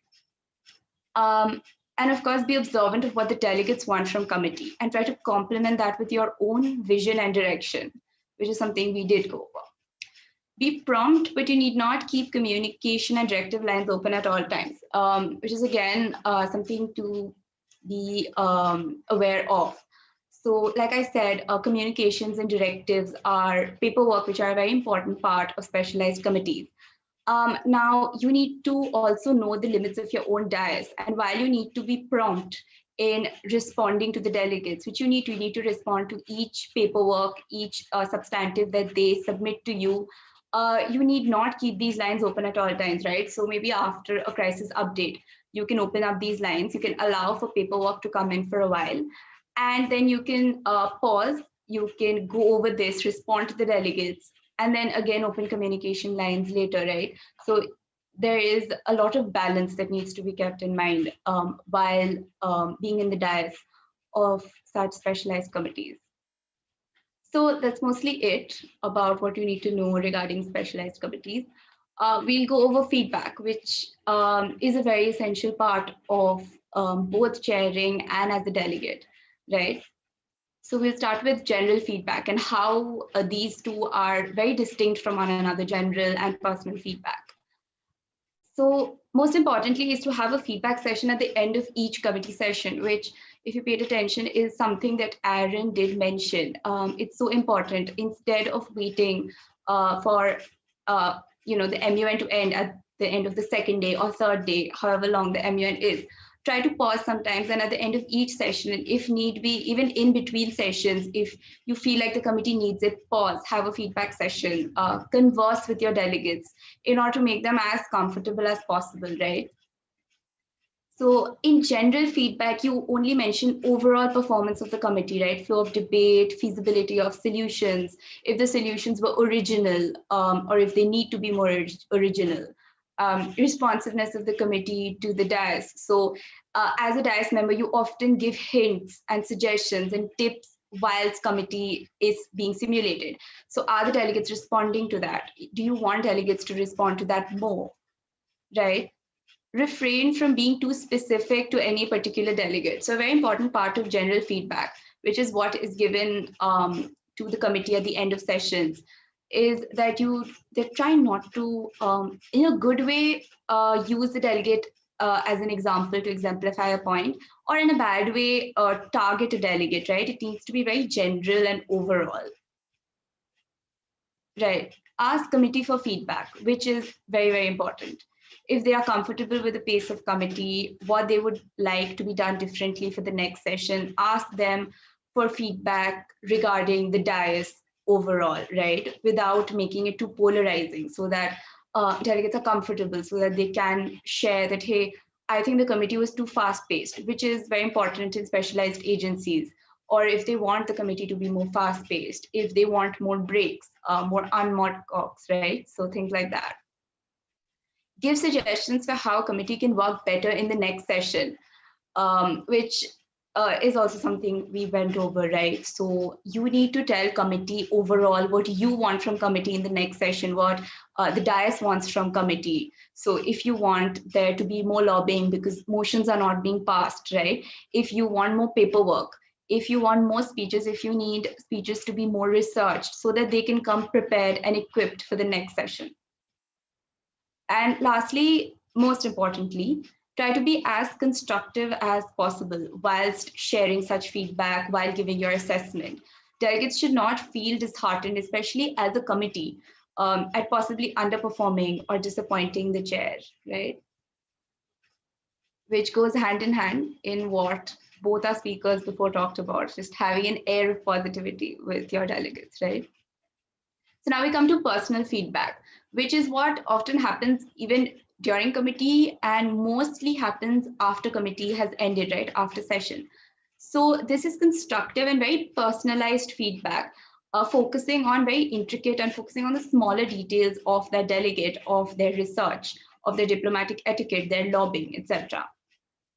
So how do you go about this? You refer to your scoring sheet, which as you saw when Maria was presenting, it's very, very detailed and very, very transparent as well. So you specify where they need to improve. You mention where they are strong, where they have performed well, so that there is again a balance in your own feedback to the delegate as well, right? Ask the delegate to assess their own performance, which is also an important tip, I feel, to make that feedback more conversational so that the delegate doesn't feel that there is this air of superiority on the part of the dais, right? That the delegate should not feel dictated in any way. So ask them what they thought of their performance. Did they feel they did well? What they thought was their strength, what they thought their weaknesses were, right? So converse with the delegate. Refrain from giving generalized and similar comment to all delegates asking for personal feedback and assessment, which is a very important part of being a chair, right? You might think that you're never going to meet this delegate again, and why should you care? But again, like the speaker before me said, these circles are small, and at the end of the day, you gave your time to this conference, right? This delegate gave their time to your conference. So don't give generalized feedbacks, right? If you need time, tell the delegate that you'll get back to the delegate. You will come back with an assessment and you will give them a more personalized feedback, right? And now we come to the final segment, which is dealing with dissatisfied delegates, which is a very, very common phenomenon. As a member of the Dais, you will have delegates who will not be satisfied with committee, who mostly will not be satisfied with how the awards were given out, right? Who felt they deserved better or something like that. So the most important part is try not to patronize the delegate, right? Don't tell them, don't come with that air of superiority, because as a chairperson, you and your co-chairperson or your head chairperson, your fellow member of the Dais, this is a very individual assessment, right? So you can't really blame the delegates for thinking that there may be a subconscious bias or otherwise. So how do you deal with this delegate? You refer to your marking sheet. You ensure that you spell out to the delegate exactly where they fell short, regarding their points, research, and how they can improve on said front. If the delegate still seems dissatisfied, you may even go ahead and show them, your marking sheet and highlight the difference in points or numbers between that delegate and maybe a delegate who won an award that they wanted, right? Something like that. The key is in being as fair and transparent in your assessment as possible. Encourage the delegate. So again, this forms a part of always being very positive and constructive in your feedback, right? You tell them areas where they excelled in committee, how they made an impression on you despite not winning an award or otherwise.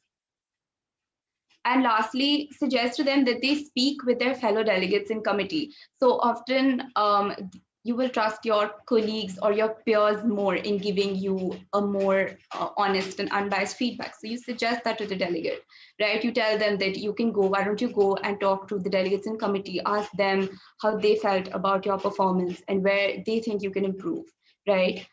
So it needs to be a very symbiotic and a very comfortable space for both you and the delegate, right?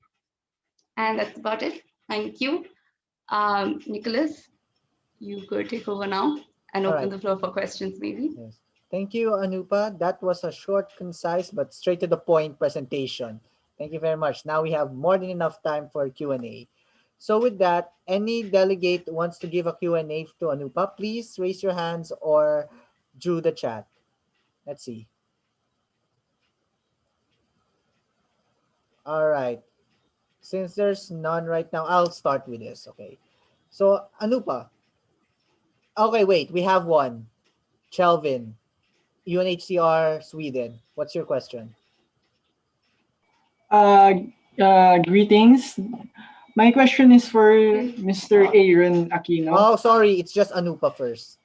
Anupa, sorry. So you have a question to Anupa?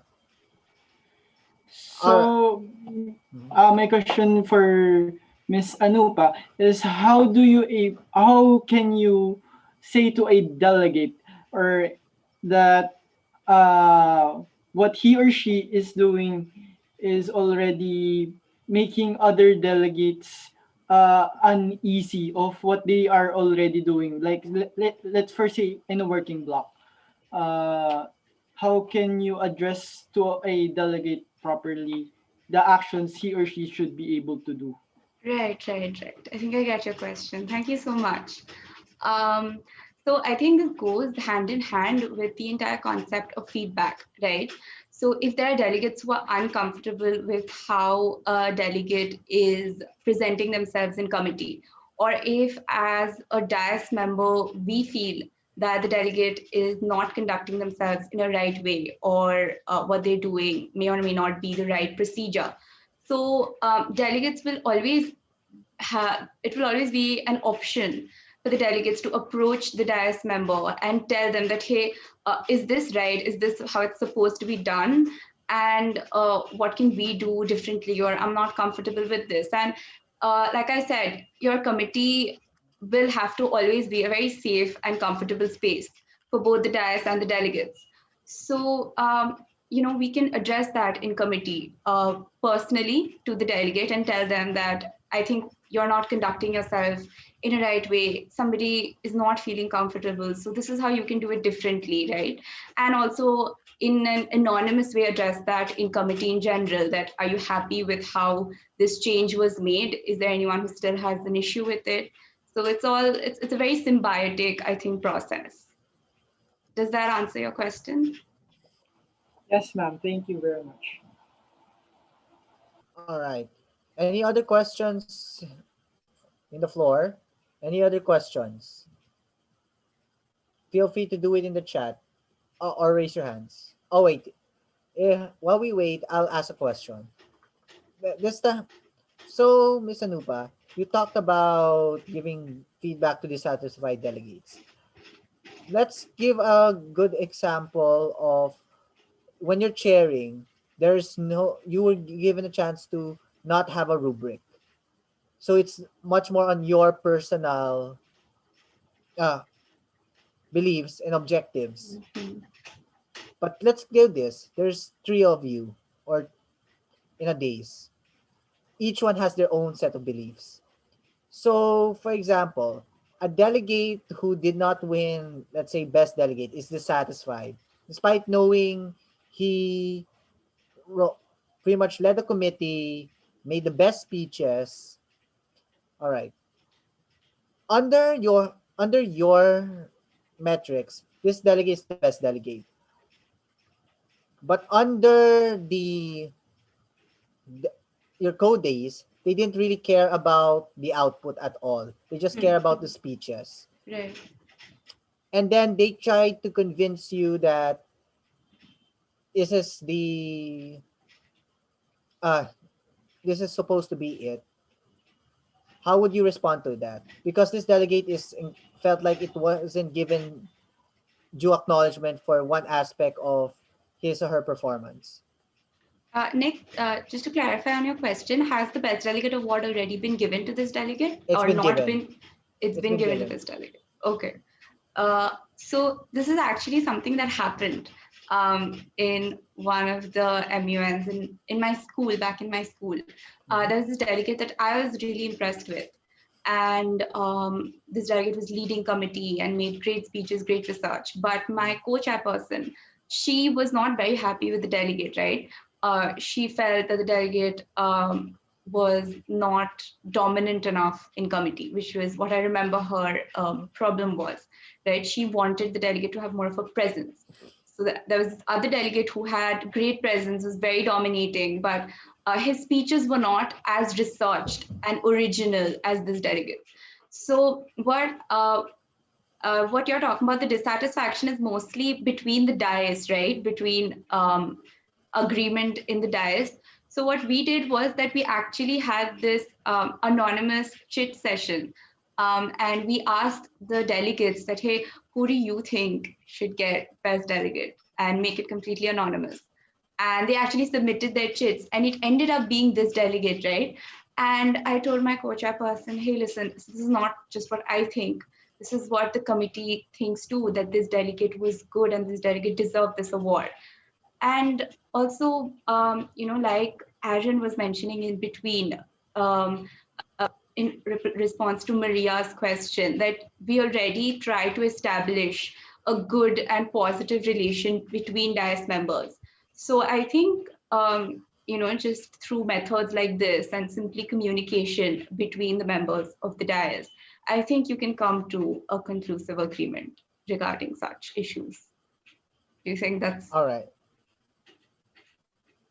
Okay, that's a good question. That's a good answer. I'll give a follow-up. Let's go with a different scenario, just in case, when it comes to the... All right, let's say for this, you are the head chair, but you got a bit busy due to external problems within the committee that you have to oversee. So you couldn't properly grade the delegates for the best delegates. So on the last session, you had to entrust your co-chair in selecting the best delegate award.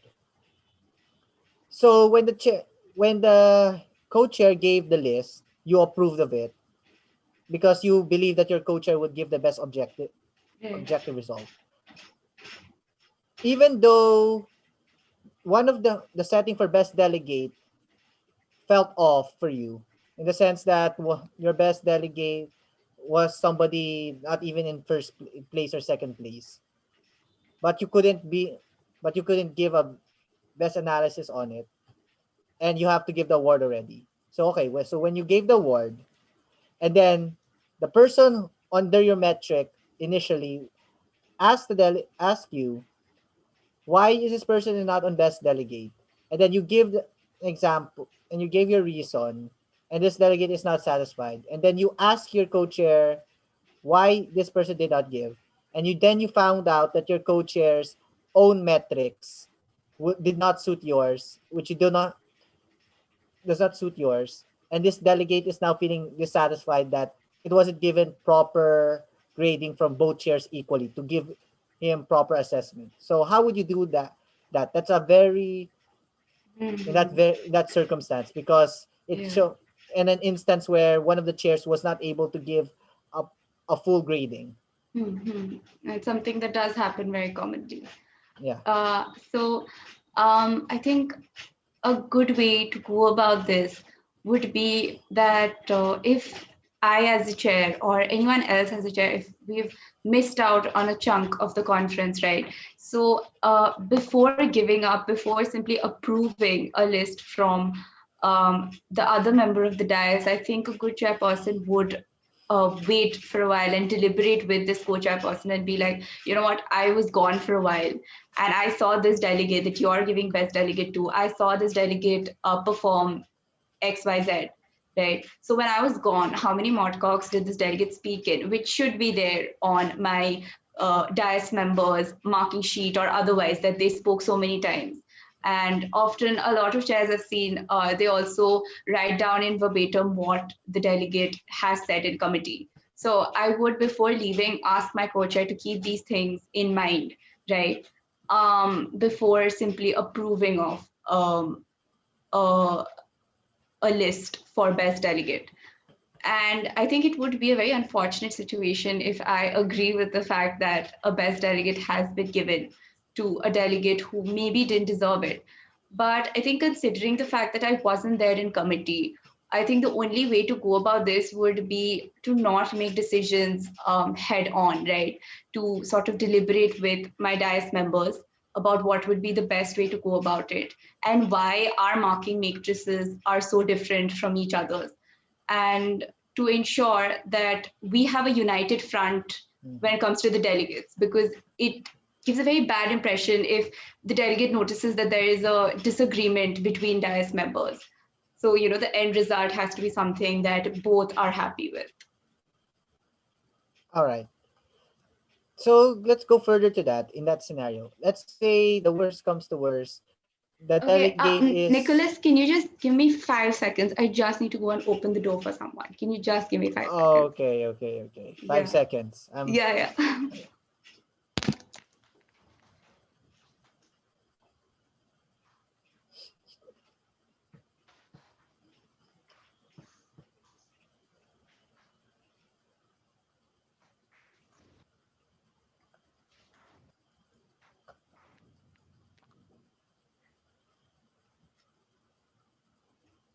All right, Anupa. I'm so sorry. All right, all right, all right. So let's continue. Let's say the worst comes to worst. You have a very dissatisfied delegate from Okay. that say case scenario where it felt like it wasn't properly graded, and this delegate fights back. Let's say, for example, this delegate is actually also an experienced chair, so it becomes heated. How would you manage it? Sounds like a very unfortunate situation which no one wants to be in.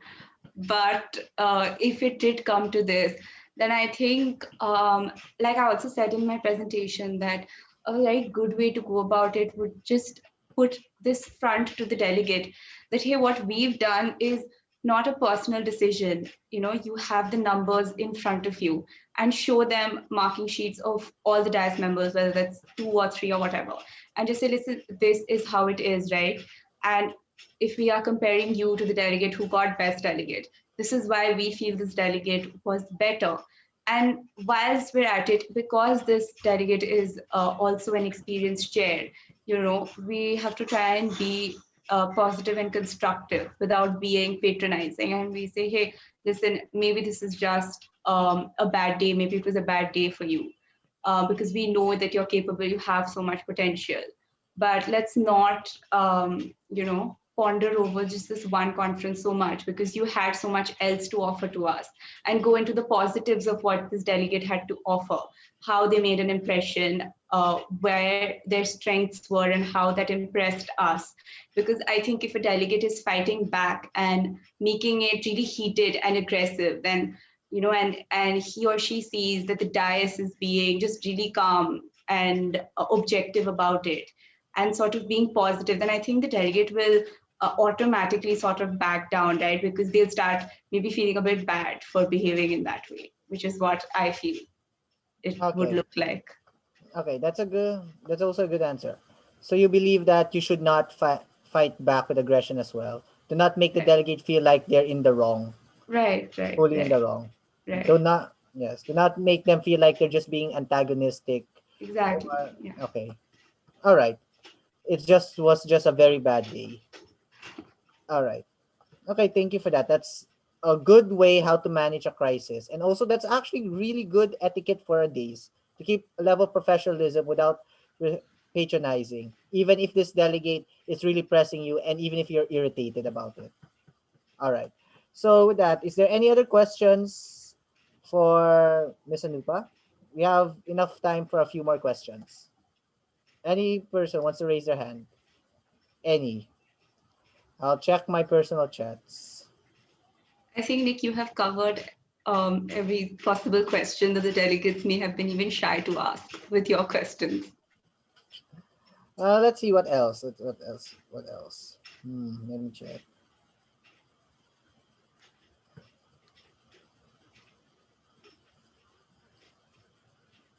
Let me check if there's something else here. Okay, I think there's. Wait. Okay, there's one.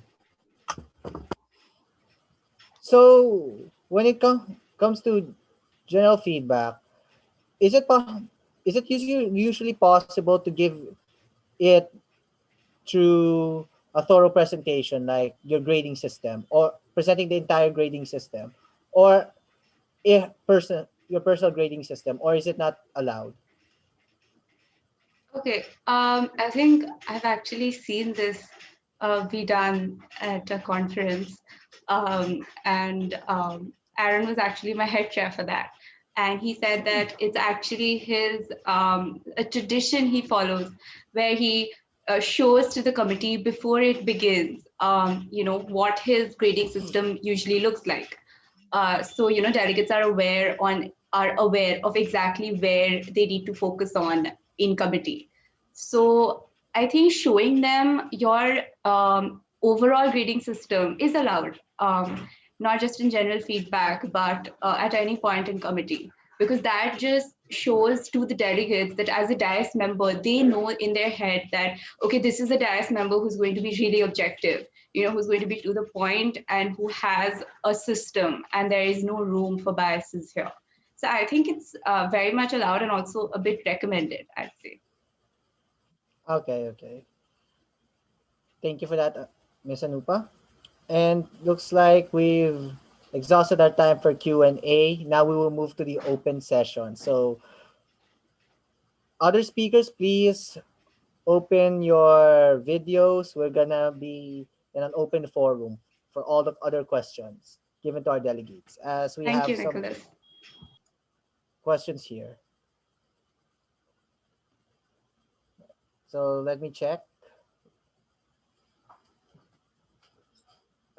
All right.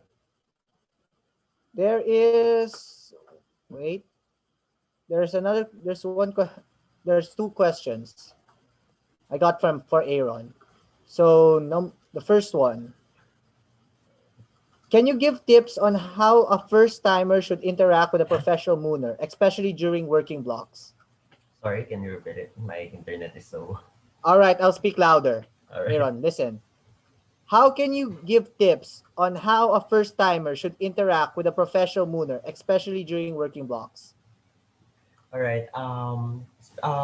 During the first timers, during my past conferences for the first timers, normally, um, I always tell them to ask questions, especially when it comes to blocks or when it comes to creating contents on the draft resolutions, because you won't know how the blocks would work. You wouldn't know how the blocks would operate or how the draft resolution would be created if you will not ask questions. After all learning starts from questions. So I always ask them to ask questions, not just to me, but also to the professional delegates. So I normally they message me. I receive during committee sessions. Actually, I receive messages from first timers that, hey head chair, I'm a bit scared, especially with professional or experienced delegate. But what I do in these cases is I ask them to um, ask questions. Then on the other hand, I supplement that action by asking every single addressing the whole committee, especially during breaks, to really be welcoming to the first timers. And it's really effective that you always remind, especially those overpowered those experienced delegates, to really welcome the first timers, for them not be scared to ask questions, because the first just like the situational leadership I told you a while ago, that it's very that the first beginners are really have high commitment at low competence, so they really have to build that competence, and they can build that by again asking questions. All right, thank you for that, Aaron. There's now another question for directed to you from CND Iraq, who might not be here anymore. Is any grade level or any age allowed in MUN? So this is just a simple question. Um, just for your information, guys, how old I am. Yeah. I just give you background of my past committees I headed. From the youngest, I had a past delegate age 10 years old. Then I had a delegate which age at 61, I think, or 63 years old. So I think as long as you're willing to learn how UN operates through participating MUNs, it's very okay. It's very okay to participate. I mean, MUN is not closing doors to every single individual. In the first place, it does not restrict everyone. But I think it's your edge if you are um, if you are, educated, literate, it's your edge. But being illiterate or having less experience won't stop you to learn or to participate. All right, thank you for that, Aaron. This is now directed for all three speakers. How can a chair maintain light mood in the committee, even if there is already friction gaining, especially when different blocks are already building up? So this is from the delegate of Sweden from UNHCR.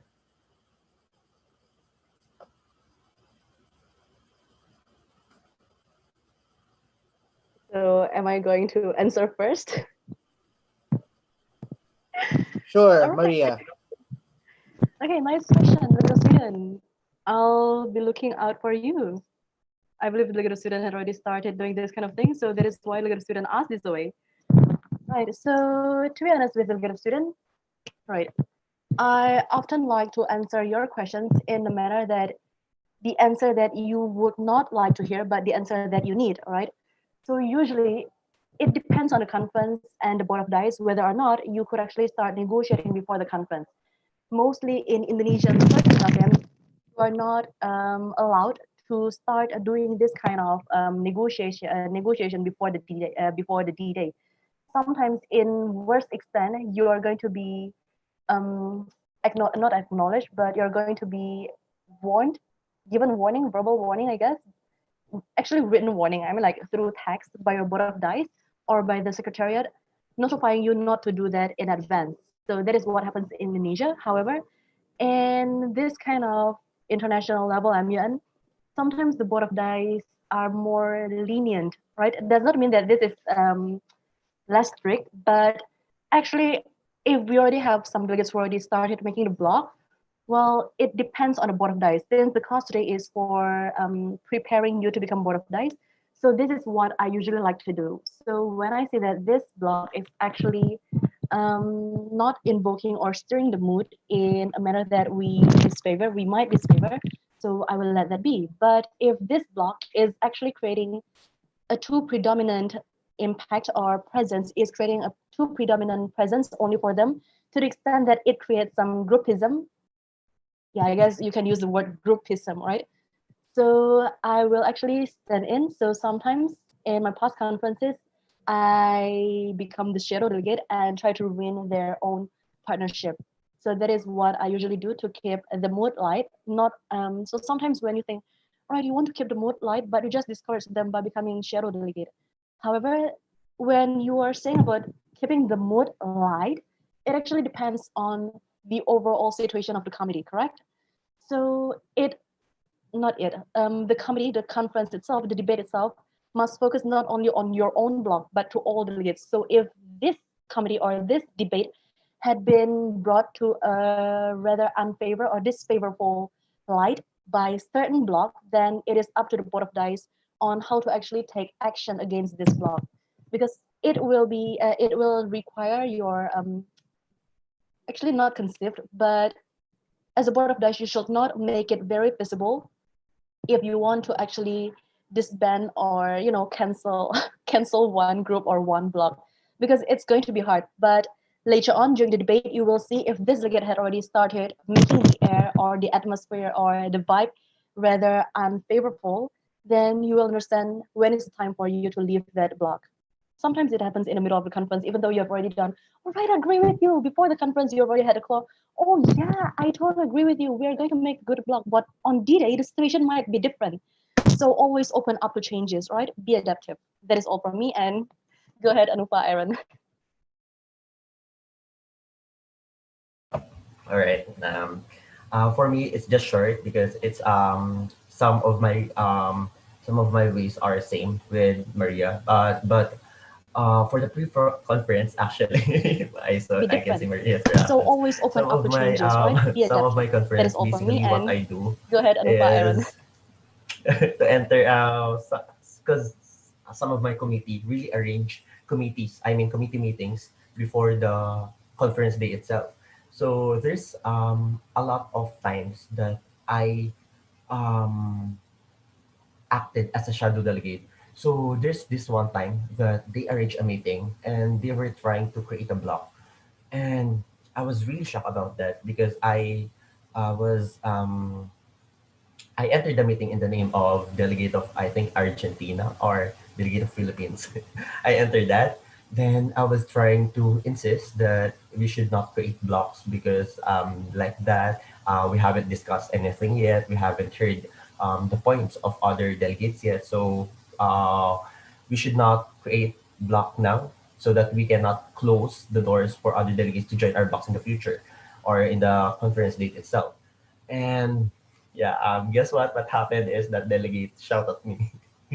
Shout at me, not knowing that I am the head chair. So during the first day of the conference, he like he was really shocked that, hey, the delegate of Argentina is actually the head chair. So he sent a long message to me, apologizing, and but anyways, he won as the best delegate that time. But I apology accepted. But anyways, yeah, I normally give them tips as a delegate during pre-conference, even though there's no because in the past conference that I chaired, there are no really restrictions on engaging delegates before the conference. Then on the day of the conference, if they are being, for example, if they have already created blocks without my awareness, and they are being overpowered. I mean, they are overpowering other delegates. I always um, ask them questions. I mean, during breaks also, like their progress, and I always like give them advice that, hey, you cannot because there are times that they create block before the conference because they have already draft resolutions. That's a possible reason.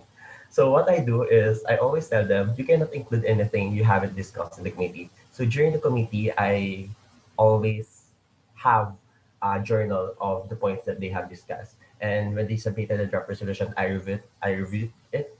And when I saw some things that are not discussed, I pointed out during the discussion process of the draft resolution. So always remind them to not include in the draft resolution the things that you haven't discussed, and to listen first to other delegates before creating any other blocks. And if they keep on insisting to close their blocks within themselves only, then it is your prerogative to do anything that you want. But normally, I I'm a very lenient chair.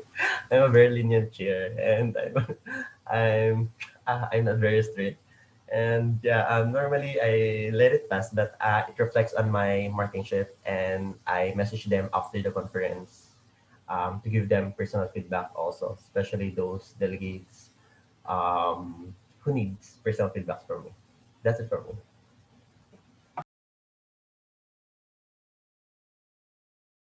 All right, Anupa.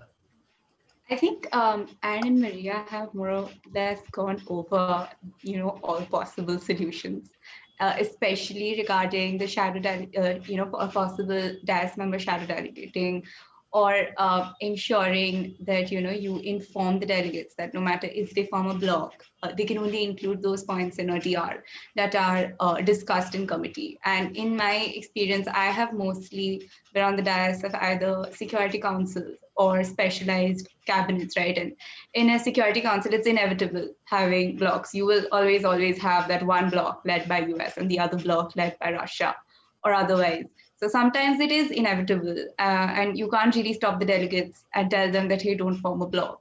So I think it's committee specific, and it really depends on the situation how you deal with it. If you want to approach the delegate and tell them as a DAS member that I think we can try to function first by deliberating in committee before we move into blocks or otherwise. All right. Thank you for that, Anupa. Okay. Now we have another question, and this is quite interesting. It remains anonymous from the giver. Okay. Is it possible for the days to control delegates who are flirting in the committee? If yes, up to what extent? All right. Who wants to answer this first? Control flirting. All right. All right. For my side, I mean, it's no problem as long as it does not affect the formal sessions. I mean, during the I most of the time give quick breaks.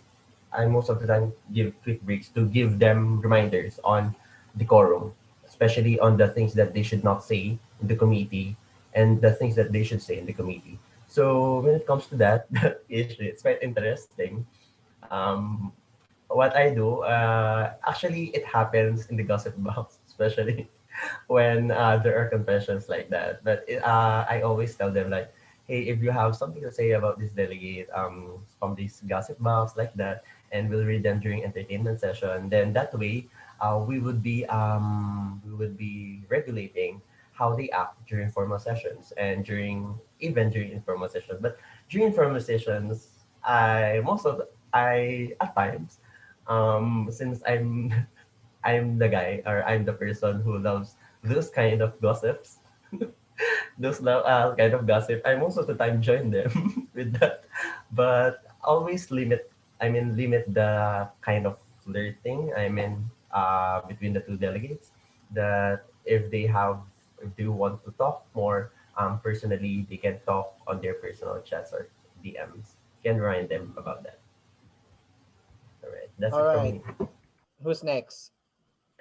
All right, I'll add more to what Aaron had said because we experienced it together, correct? Yes. All right. So, delegates, as always, I'd like to give the answer based on what you need to hear, not what you would like to hear, right? So sometimes when you're asking to what extent can we limit the flirting happening or occurring in the comedy, sometimes you have to understand what kind of flirting that actually make, right? Remember when I said how to make a comedy memorable? One of them is by your behavior, and it is a personal approach, correct? So if your flirting is kept at this normal, not normal, but acceptable rate, then it is okay. But sometimes flirting gone too wrong, as in some delegates is actually using this kind of um, inappropriate words to describe a certain delegate that they are into, and they even put it in the gossip box. So what we actually did was that we gave a verbal warning. However, this not only happens with flirtation. So just in a conference that I chaired, we had some delegates who actually became shadow delegates. So they did not even register for this conference, but I don't know how they actually got this link.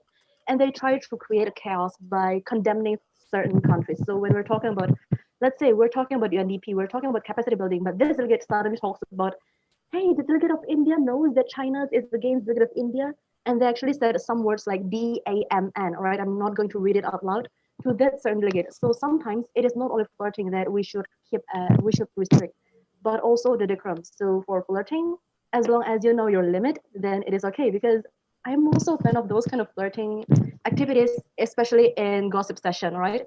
However, in the middle of the conference, try to restrict yourself to be as professional as you could, right? But delegate of UNHCR, you've already known, not delegate of UNHCR, only delegate of UNHCR and delegate of CND, you've already known your board of Dais. So both Aaron and I actually favor this kind of thing. So you've already known how to, entertain your board of Dais during the entertainment session. Okay. All right, Anupa.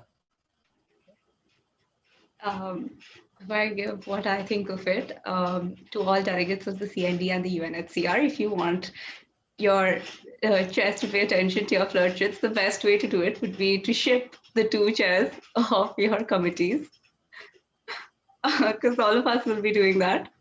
But I agree with what they said, right? Like as Dais members, we don't have a problem with any flirtshits between delegates or to the Dais, and it's actually fun. It makes committee fun and interactive, as long as it's not offensive, right? As long as it doesn't cross any limits and doesn't offend a member of the committee, because that's when it gets bad, and that's when the fun goes out of it, which shouldn't happen, right? So just make it innocent and fun, and like nobody will really have a problem with it.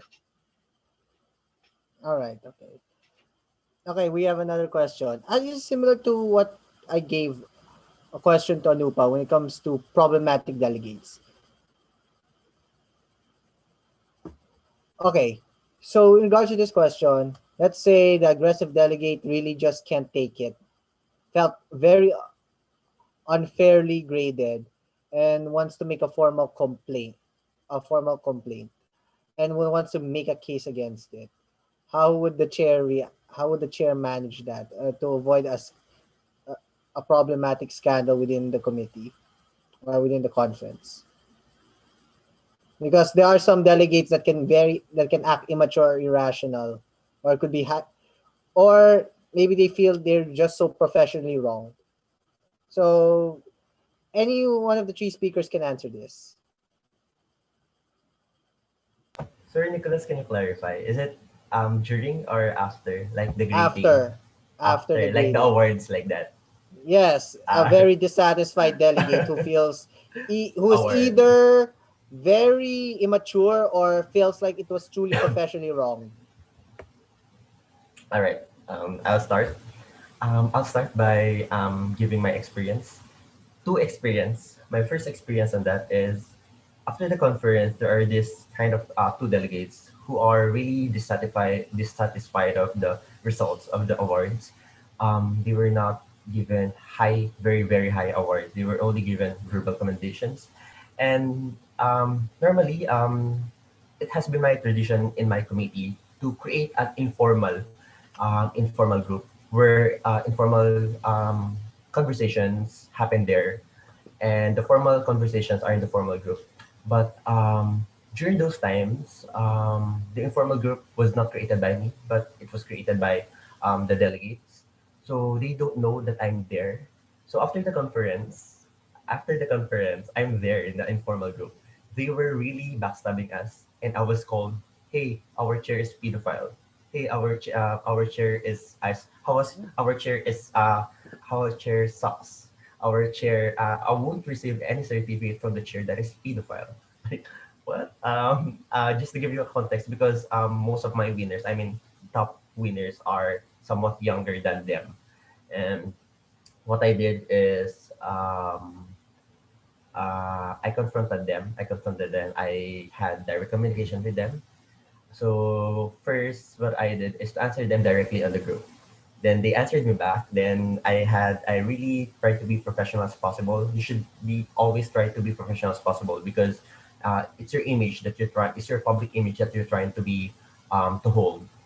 You should not destroy your public image. So I tried to be as professional as possible. Then they will keep on answering, and cursing me, even though they know that I'm already there. So I message them on the DM or personal message, asking them to explain what's happening, why and I explained my side on why I gave that award like that.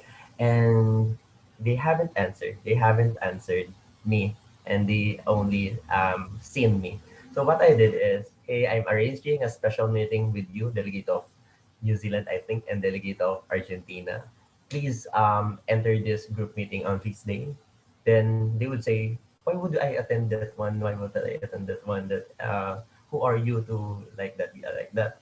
So what I did is, um, I don't think I think it's my most hardest things that I did, but for others it's not hard. But I skipped their names from the list of awardees, even though they are only verbal commendations, and give my final message to them on the DM and reported it to the secretariat, so that they know how to deal with it also. But normally, just be professional. Just try to understand them. Again, just like what I said earlier, you are a chair. Be receptive to ideas. Maybe you are wrong. Maybe you are right. And hear their explanation. If you know you are already sure that they are wrong, try to explain it thoroughly. If they are still insisting, give a final message and report to the secretariat. Okay. So Maria, Anupa, you want to add on your insights and your experience from this? This is actually very insightful.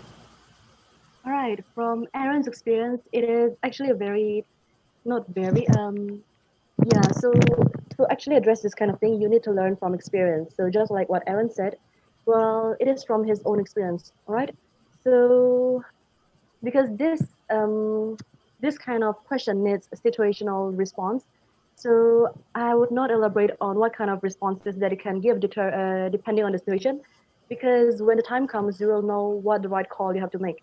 So instead of letting that happen, what you can actually do in advance is to prevent it, right? So just like what I said, well, Aaron had been a very good chair. However, this situation or that conference that he was referring to might have just gone into a bad turn, right? So usually every time we announce the award, what I like to do is that we justify why we did not have this kind of award, or why this delegate received this award instead of the other delegate that you might have in your mind, right? Because the delegate that you see in your mind might be, well, might be deserving for this award might not be the same delegate that the board of Dais had in mind in terms of deserving the award, correct? So in my personal experience, I rarely give a best delegate award. However, so many of my delegates actually understand why I did not give that award, because I already told them a good best delegate should be given based on the criteria that I've said or described previously in my presentation. And of course, you need to tell them, not need to tell them, but I usually tell them, I almost always tell them, well, becoming a best delegate had a responsibility of its own. So when you're a best delegate in my committee, does that guarantee that in the future you're also going to be a best delegate in another committee? Which is why I rarely give best delegate if I see that this delegate is not deserving yet in terms of best committee today, tomorrow, and forever after. Well, forever after is too much. So you give the understanding for those delegates on why they did not give it in advance, and if that delegate still went out of your way, still went out of their way and criticize you like what happened to Aaron, then you take this kind of mediation way, like confront them, because sometimes they are only supported by groupism, right? So if they do not have their group, then they can't face you personally. That is my answer to that, right? All right, Anupa, you're the last one. I think not just for this situation, I think any of the situations that a lot of the delegates are asking about, or even just our presentation in general, I mean, it's very difficult to list out do's and don'ts and, just specify this is exactly how you need to behave as a chair. And this is exactly how you can be a good chair, because it just comes with experience. And something like this, like Maria said, is situational and it depends on who the delegate is who is criticizing you and what is your relationship with the secretariat, and if you can approach the secretariat and explain to them why this delegate behaved this way. And the best way would be to just have a transparent approach at the very beginning of committee, where you just explain that this is how this is what I expect out of committee, and this is what my best delegate will look for me, and this is my criteria in order to prevent something like that from happening. All right, thank you for that, Anupa. As somebody who chaired several times as well, I could also add my own insights to this. Yes, it's really depends on the situation, but first and foremost, for a chair, you really have to send the rules for the delegates, that what their behavior should be like, how they should, what should they act, how should they treat their other delegates. That's why for me, before the conference, I give a list of do's and don'ts already into my committee groups, where this is what I expect. And I also, this is just me, I also emphasize that I can be incredibly strict when it comes to attitude and when it comes to how they work within the committees, because I have a reputation of being a strict chair. And none of these speakers will deny that. No one here will deny that. Even my own secretariat. Which is also fortunate. If you're a strict chair, which is a practice I can encourage you guys if you want to go to that route. The stricter, when you're strict, the less will try questioning you, because they feel like they cannot roll over you if they feel like you're very lenient. Because it feels like you were really great. It gives them the idea. And this is usually is. You're very systematic. You really take account of all their actions, and you really want to see the best of their performances. And they can also see it that way. It needs to give discipline. And it also helps power delegates from not being overpowering to the others. If they know their chair is really watching them, and it will not take any bad attitude down the line. Okay, so that's just me. If you want to be a strict chair, go for it. If you want to be lenient, go for it. Preferably you could go in between, but it has its own pros and cons. Okay, the worst thing you can get as being a strict chair is because you'll be scary, and no one will want to be in the same committee as you. But at the same time, at least nobody will have the guts to challenge you. Only the bravest can do that. But that's just a personal experience. But there will always be a delegate out there who will challenge you. And it's also good for us chairs, because at least it also challenges us back in knowing how to best gauge a delegate and how to best manage very difficult in situations that we are ourselves are feel very uncomfortable with. We need to go out of these safe spaces. So that's for me. And right now we've elapsed our time for open forum. And we also elapsed our time for Q for all our questions. But thankfully all the questions were given already from our delegates. So with that, as Secretary General, I am formally ending our webinar series 2 on effective chairing. Thank you, speakers. Thank you so much. So without further ado, we'll have our formal picture taking. So all delegates, please show your video yourself. I really need to see your faces. USG for academics. Natasha, okay. So for the head chairs, maybe you should also take your own screenshots just in case if I fail to make a screenshot. All right. So on 3, smile. 1, 2, 3.